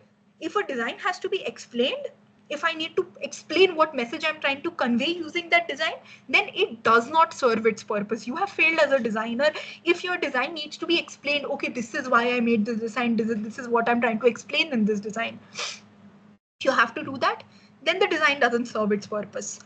Don't use creativity without purpose. Use it to solve problems. Don't just randomly add stuff. Okay, this looks cool, that's why I'll add it. Oh, this is creative, so I'll add it. Oh, this is aesthetically pleasing, so I'll add it. Sure, go for things that are aesthetically pleasing, but don't use it without a purpose, because that's just going to clutter your design. Use your creativity to solve that problem. That is the design, the problem statement of the design, right? So, and the last thing that I want to emphasize to you again about your mindset as a designer is never fall in love with your own design. Okay, do not look at your design like, "Arey, ye to mera bacha hai, this is my brainchild, this is my baby, and I will protect it with all my life." No, please do not fall in love with your designs. Because see, this is you. You are a person, and this is your design. Your design is something you made. And when you fall in love with that design, what happens is that that design blindfolds you, and you sort of become immune to all the criticisms, and you sort of, cannot see the flaws in that design. You can't understand that what is wrong with it, because you love it so much. This is what happens with our parents. I mean, our parents are always going to be blind to our flaws because they love us. And don't let your design become that child of yours whose flaws you can't see, right? Because if somebody tries to tell you that, hey, listen, your design is bad over here, you will just take it like a personal affront. They're going to be like, okay, I don't like your design, and you'll be like, oh, this is a personal attack, you don't like me, you think I'm a shitty person. That's how you're going to perceive it, because you simply cannot see that a person is actually just talking about the quality of your design. And it's okay to make bad designs. I mean, I have made horrible designs too. I've genuinely, I am ashamed to say that, yeah, I have made terrible designs in my own right. So learn to detach from the design itself in order to see it. You are not your design, you are just the designer. It's like it's not the same thing. Saying that your design is not perfect is not saying that you're just shit at this. It is just saying that it requires improvement, and you require a fair amount of improvement. It's not yours, it is a design. And in order to actually see the flaws in it, you need to step back, look at it from a third person perspective, and understand that, okay, it is flawed and it requires improvement. Always be open to constructive criticism. Always be open to a person trying to tell you that you've done something wrong. Obviously, don't let others walk over you. Don't let them just tell you that everything you've done is shit. But yeah, be open and be receptive to constructive criticism. Okay? So everyone, happy designing. Hope you learned a lot. This is a very lovely and beautiful slide.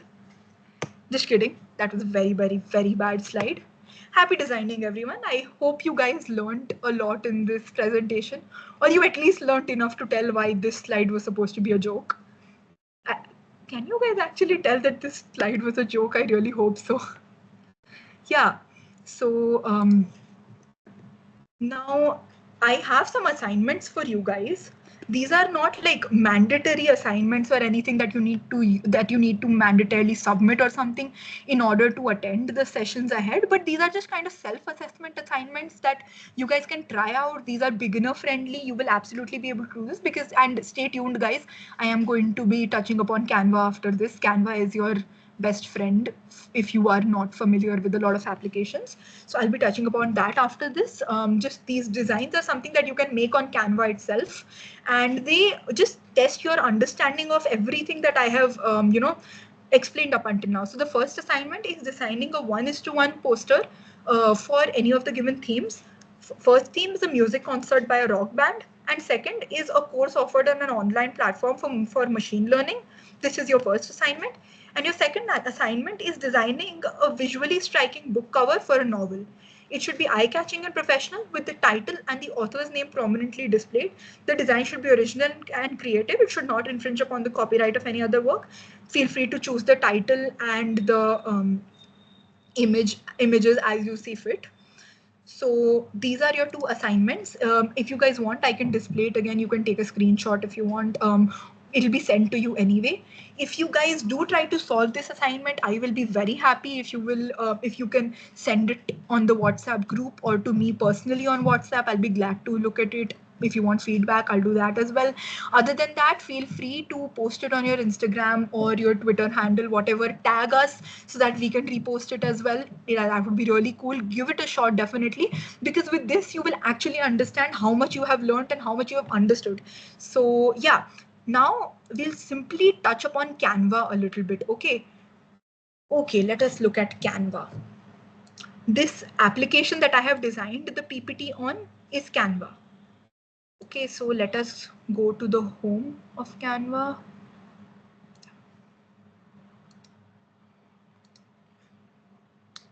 All right, everyone, welcome to the interface of this wonderful, this wonderful, absolutely wonderful website that we call Canva. And Canva is very user friendly in the sense it has an interface that you can use very simply. It doesn't require a lot of technical skills because almost everything is already done for you, right? So yeah, you don't need to look at my designs, I guess. So the way you start a new design is by clicking on create a design on the rightmost corner. It will allow you to pick a type of design. You can either make documents, whiteboards, you can make a presentation. This is what I used to create the PPT I shared with you guys. You can make Instagram posts, and Instagram posts are good because it is in a 1:1 ratio, and the quality of the pixels is exactly what is required to upload on Instagram. Then you can make resumes, posters, flyers, logos, documents, just a lot of different things. Okay, so I guess I'll open this and I'll show you guys just the basics of what it looks like. So you'll start with a blank page. You can go to design over here. Just a sec. You can go to design over here. The design tab is going to have certain fixed templates that already exist. Okay, Canva makes a lot of just a shit ton of templates for you to use, and these templates can be used and they can be modified by you, and you can just use them to cater to your own needs. And you can search over here, like if you want to specify what kind of a font what kind of a design you want, then you can specify that over here. Like for example, if I want a dark professional design, okay, I have searched this over here and it's just given me a bunch of designs that are dark and professional and have the kind of vibe that I have described. Maybe I like one particular design. I'll just pick one at random. Whatever, fine. Let's just all right, let's add these pages. So this is a kind of template that has been given to me by Canva. So see, it has already added certain fonts, certain colors, certain elements for me. You can add in more elements by going to this elements tab, search what you want. For example, I want to add a gradient, supposing.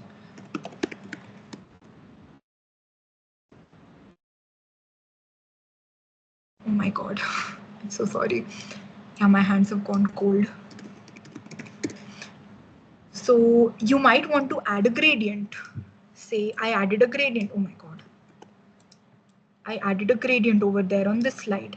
I increased its size. You can use these corner handles. This particular button is what you use to change the transparency of certain elements, right? I have decreased its transparency, and this is how this gradient sits. You can search for anything. You will find photos as well. Supposing I want a dog. I search for a dog, you have graphics, you have photographs, you have videos. The canvas, the images that you find on Canva themselves, they're actually very helpful. Like there's a lot of different graphics over here that you can use. There are a lot of images also that are easily available to you. Some of them are marked with Canva Pro. So if you guys have Canva Pro, feel free, use it. Canva Pro is wonderful. If you don't, then no issue. There are a lot of free things as well that you can use. Then when it comes to fonts, You can select your font from this button over here. Just add in or select your font. Maybe I changed it to this font and it looks absolutely hideous, so I'm going to change it back. Then yeah, you can change fonts, you can search for fonts. When you can actually, when you use the search fonts option, you can actually specify what type of font you want rather than like naming a particular font. Maybe I just write serif font and it is going to give me a bunch of serif fonts that I can use. Yeah, so you can actually just describe, you maybe I write a gothic font, and yeah, yeah, so it's going to give me a bunch of fonts that have this gothic vibe. It helps like that also. So yeah, it's actually very user friendly. You can actually describe what kind of font you want and it will actually suggest some to you. So that is about fonts. Then yeah, then you have effects. Basically when you have text, you might want to give it certain effects. So there are different types of effects. There is shadow, there is lift, hollow, splice, outline, echo, glitch, neon, background, whatever.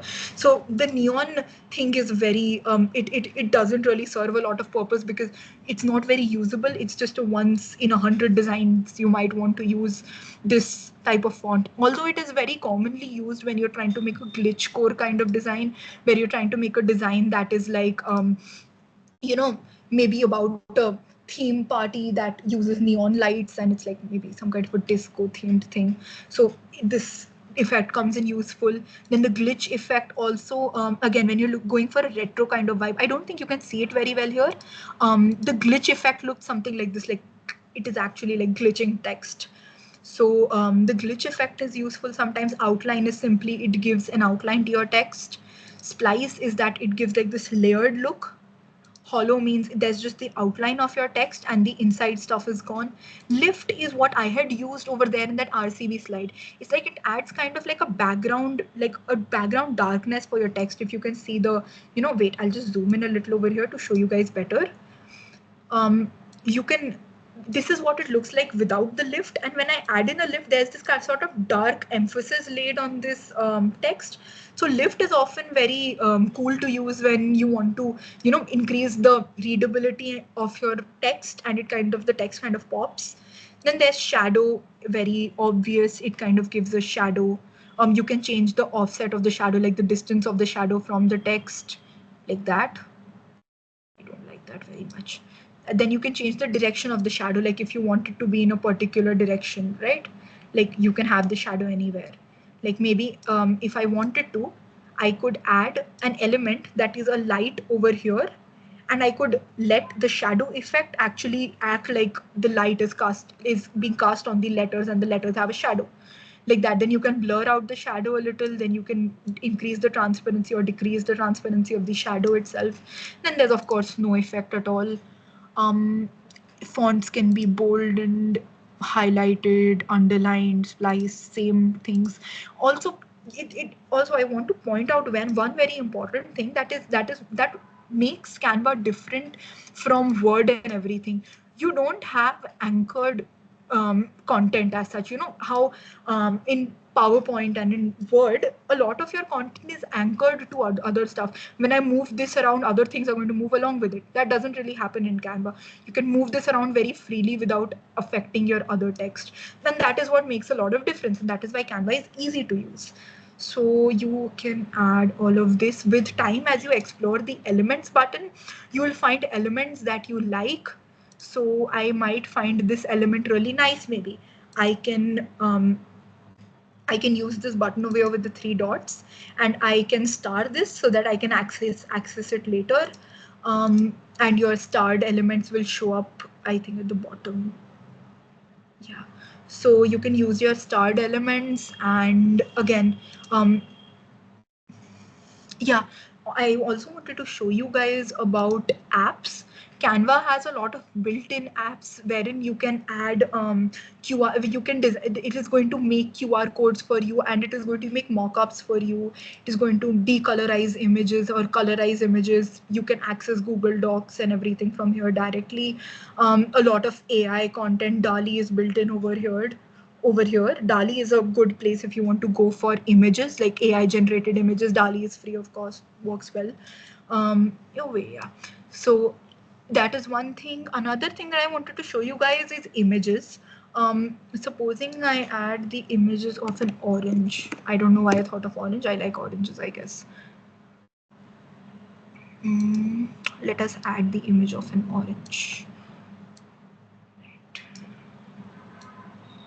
Mm, we'll add a page and we'll add the orange image over here.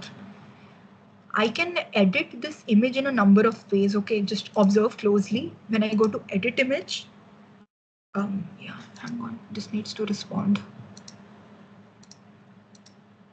Yeah, when I go to edit image, I can go to the adjust tab. I can adjust the temperature of this image. I can adjust the tint. Tint, as I have already told you guys, is the addition of the color white. Then I can adjust brightness, contrast, highlights, shadows, whites, blacks, vibrance, saturation, all of it. And this also allows you to edit certain colors, like the color curves. So like I can change the color orange from the color that it is already present, like this orange, to a different color altogether to change the hue of the image. Or I can desaturate or saturate individual colors as well. That's pretty nice. Oh, shit. Yeah. Yeah. There's also the options of altering the sharpness, clarity, and vignette the text, the image. These are all things that you're familiar with. One thing that you can do using Pro at least is remove the background of certain images. Okay, yeah, this one doesn't have a background, so yeah, I can't really remove the background. Then you can, this is, I talked about how you can make an image duotone. So this is how you can like recolor images for them to be duotone, like that. Then you can blur out the image. You can blur out like the whole image with some intensity, and that blurred your image. Let me just um you can change the focus, touch up the image. There's a lot of options here. Feel free to explore. There's not a lot to Canva. It's very simple to use, and you learn more as you experiment. So yeah, I think as long as if I'm not missing anything, I think we are done with this as well. So yeah, guys, do we have any questions? I'll take a couple of minutes more of yours. And if anyone has questions, please unmute yourself, ask me, feedbacks, suggestions, anything works. I'll be more than happy. Can you create an design, Sorry? any design, just to show us an example? Yeah, sure. Like maybe you guys can tell me like something that you want a design to be created on, and we can try that together. Like I'll listen to whatever you guys are suggesting, and we can do it together instead of just me doing it. Let us all like give inputs and suggestions, and maybe we can do it together if time permits. What is the time? Yeah, it's 8. We have another hour, so lovely, we're done early. So yeah, anything else, anybody?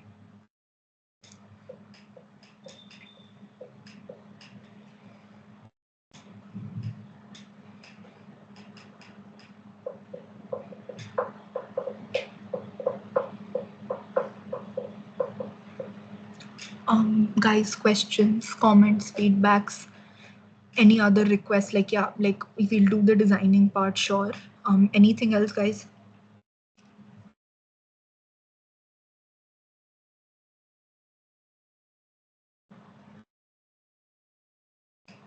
All right.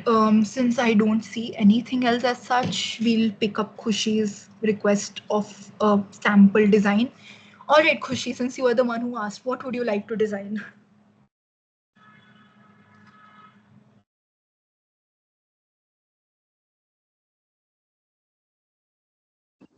A marketing banner or something, A marketing banner. Marketing for what? like uh, of, of a drink or anything. Hmm, okay. How about we make, let's say, an Instagram story that advertises an energy drink, maybe Gatorade?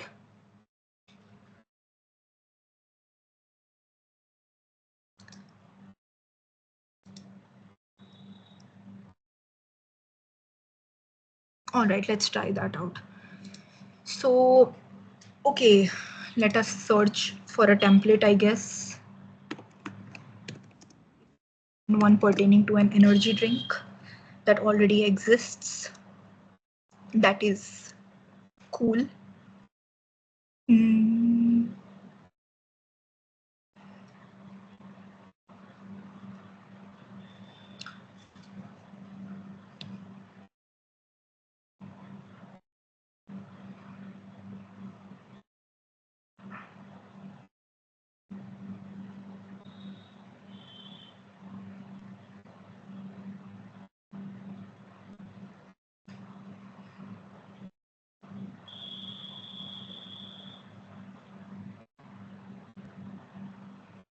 All right, let's just go with the first template that we have over here.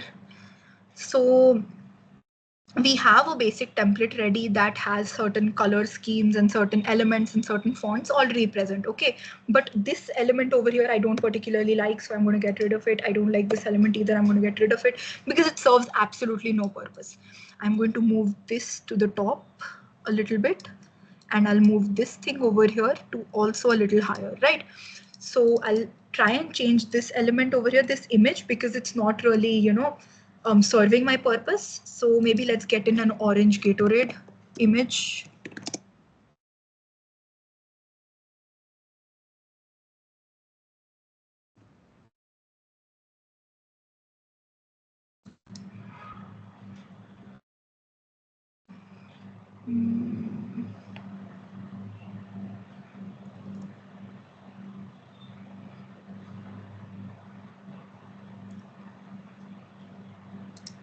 What is this?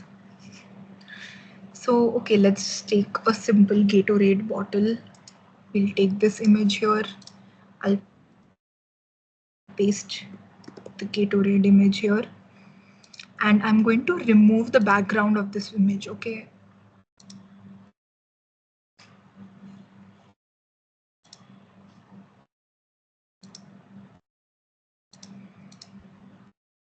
So I've removed the background of this image. I'm going to tilt it a little and I'm going to keep it here and I'm going to make it a little bigger. Yeah, make it a little bigger as well. Now, what is the problem that you see with this? The bottle of Gatorade doesn't really pop out, does it? So we'll do the very simple thing that I had suggested earlier, that is to add a gradient. Okay, we'll add a black gradient over here so that the bottle of Gatorade can actually pop over here. Let us look for a simple black gradient. Maybe this one. Yeah, this one's cool. And I'll add it like this. So another thing about Canva is that you can actually edit the layers, and that is you go to position and then you can change the position of layers over here by like pushing this down. So by this I have made the bottle of Gatorade also pop. Hang on, I think this particular one is below this. Yeah. So now the bottle of Gatorade pops, my elements pop. I am going to add a few more elements, maybe of like splashes. Mm, I have searched for this element and I will add a few if I can. Right, okay, I don't like this particular element that is present. This one, let us delete it. And maybe let us add this element instead and resize it a little. Cool, this I think looks a little better than what was there originally, but I still don't like this very much. Yeah, I suppose. And maybe we can add some ice.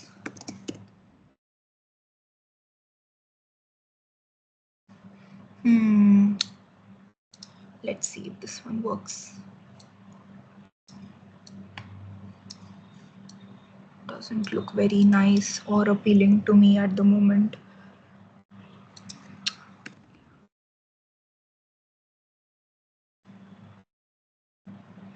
Canva, please give me better elements.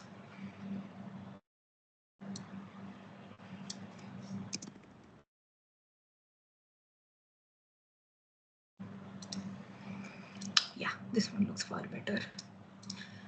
So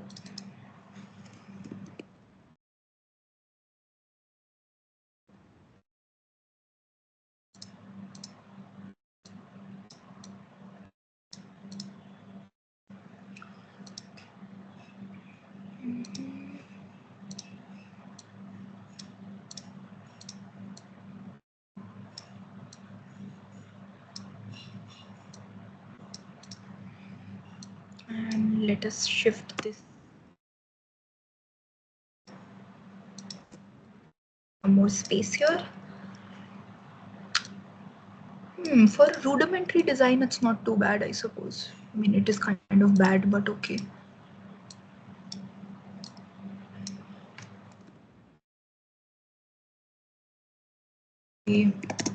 Anytime, anywhere.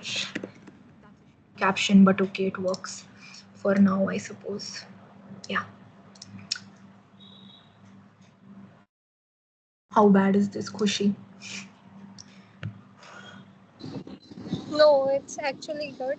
But can just a question: can Hmm. we just change the font of those that heading one to serif? Is that means Sure, this will one? look Yeah. good or not? Let us, No. yeah, we could Um, try it out for sure. Mm, yeah.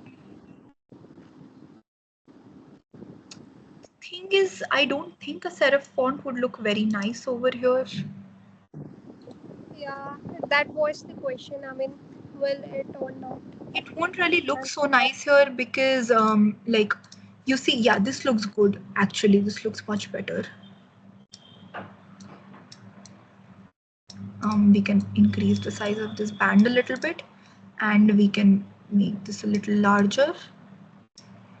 This looks like sans serif looks far better here because, as I said, it doesn't really have like serif fonts are best used for content, and over here you don't really have a lot of content that you have typed, right? So that is why, oh my god, shit. Yeah, that is why your sans serif fonts look better over here because you don't really have a lot of content that you have to read as such. Wait, let us align this. Yeah, see, now the alignment of Gatorade and energy is actually like together, so it looked far neater than it did a few seconds ago. So this is minimalistic, it is very simple. We can actually change this font too if you want to try that out. Maybe um um um try this one,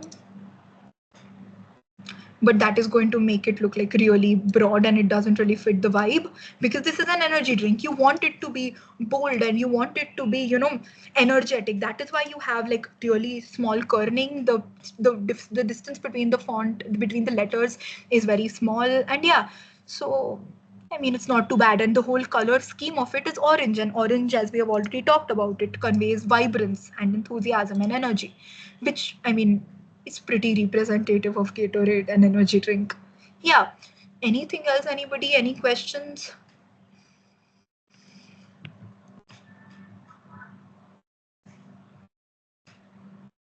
Any comments on this design, on this particular design? Any questions, suggestions, feedbacks about the entire session? Any feedbacks, any comments, any suggestions? Please do feel free.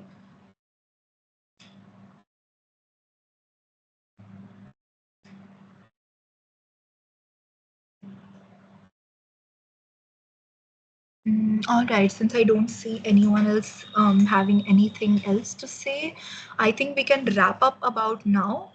And I am so glad all of you were here. You guys were absolutely wonderful to teach.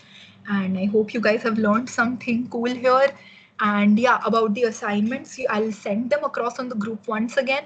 Feel free to try them out. Do try them out. I would strongly encourage it. Send them to me on WhatsApp, tag us on Instagram or Twitter if you post them.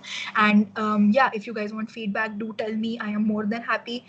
And if you guys have any comments, any feedbacks at all about this session, any way I could have done better or explained anything better to you guys, let me know, whether it is now by unmuting yourself or if you want to text me. Anything works. I was really glad that I was able to take this session with you guys. And yeah, thank you so much, everyone. You've been absolutely wonderful.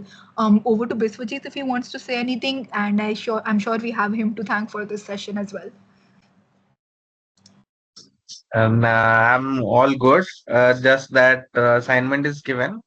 Assignment is not like a test for you guys to go to the next session or anything, or for the like it would pay any give you any points for the competition to come. It is a self-assessment. What you learn, put it to practice.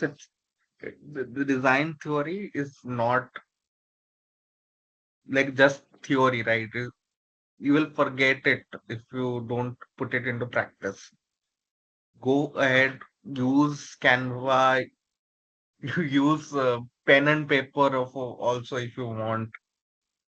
If anyone has any digital art also is welcome. Anything. Photoshop, if knows, welcome.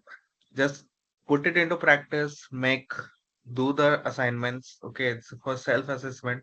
Put it in groups. People can help you improve some aspects of it. We can help you improve some aspects of it. If possible, if you want to do it, go ahead, put it in Instagram stories, tag us. We can tag you back. That will help you reach more audience. That can give you more feedback. Uh, if you use Twitter or LinkedIn, post it there. Okay, tag us. Uh, we the benefit of tagging in this place, for us, I don't know what it is, but for you guys, it will be like other people will able to see it. You will get more feedback, more improvement. And one thing will be if you tag us, there is features in Twitter and LinkedIn is uh, if you have tagged us, right? There is a whole page of where people have tagged us. So all the designs of everyone who have made or posted will be visible there. So you can see others posters as well. So yeah, I hope the session was great. I feel it was great. Okay. Yeah. Thank you, everyone. We will have the Photoshop session tomorrow. I will share the. Uh, I'm not sure if everyone has the uh, Photoshop, but I'll share a Drive link where the Photoshop and other files are there to download. Keep it downloaded for tomorrow session. It will also happen at 6 p.m. Thank you. I guess you can all leave now. I hope you all had a great session. If anyone has any questions, reviews for improvement or anything, feel free. Yeah, Khushi. No, it Yes, was a Kushi. great session. Thank you. Thanks a lot, Kushi. Thanks you. Thank you for explaining in a clarified way. Thanks. Most welcome. Thank you, everyone.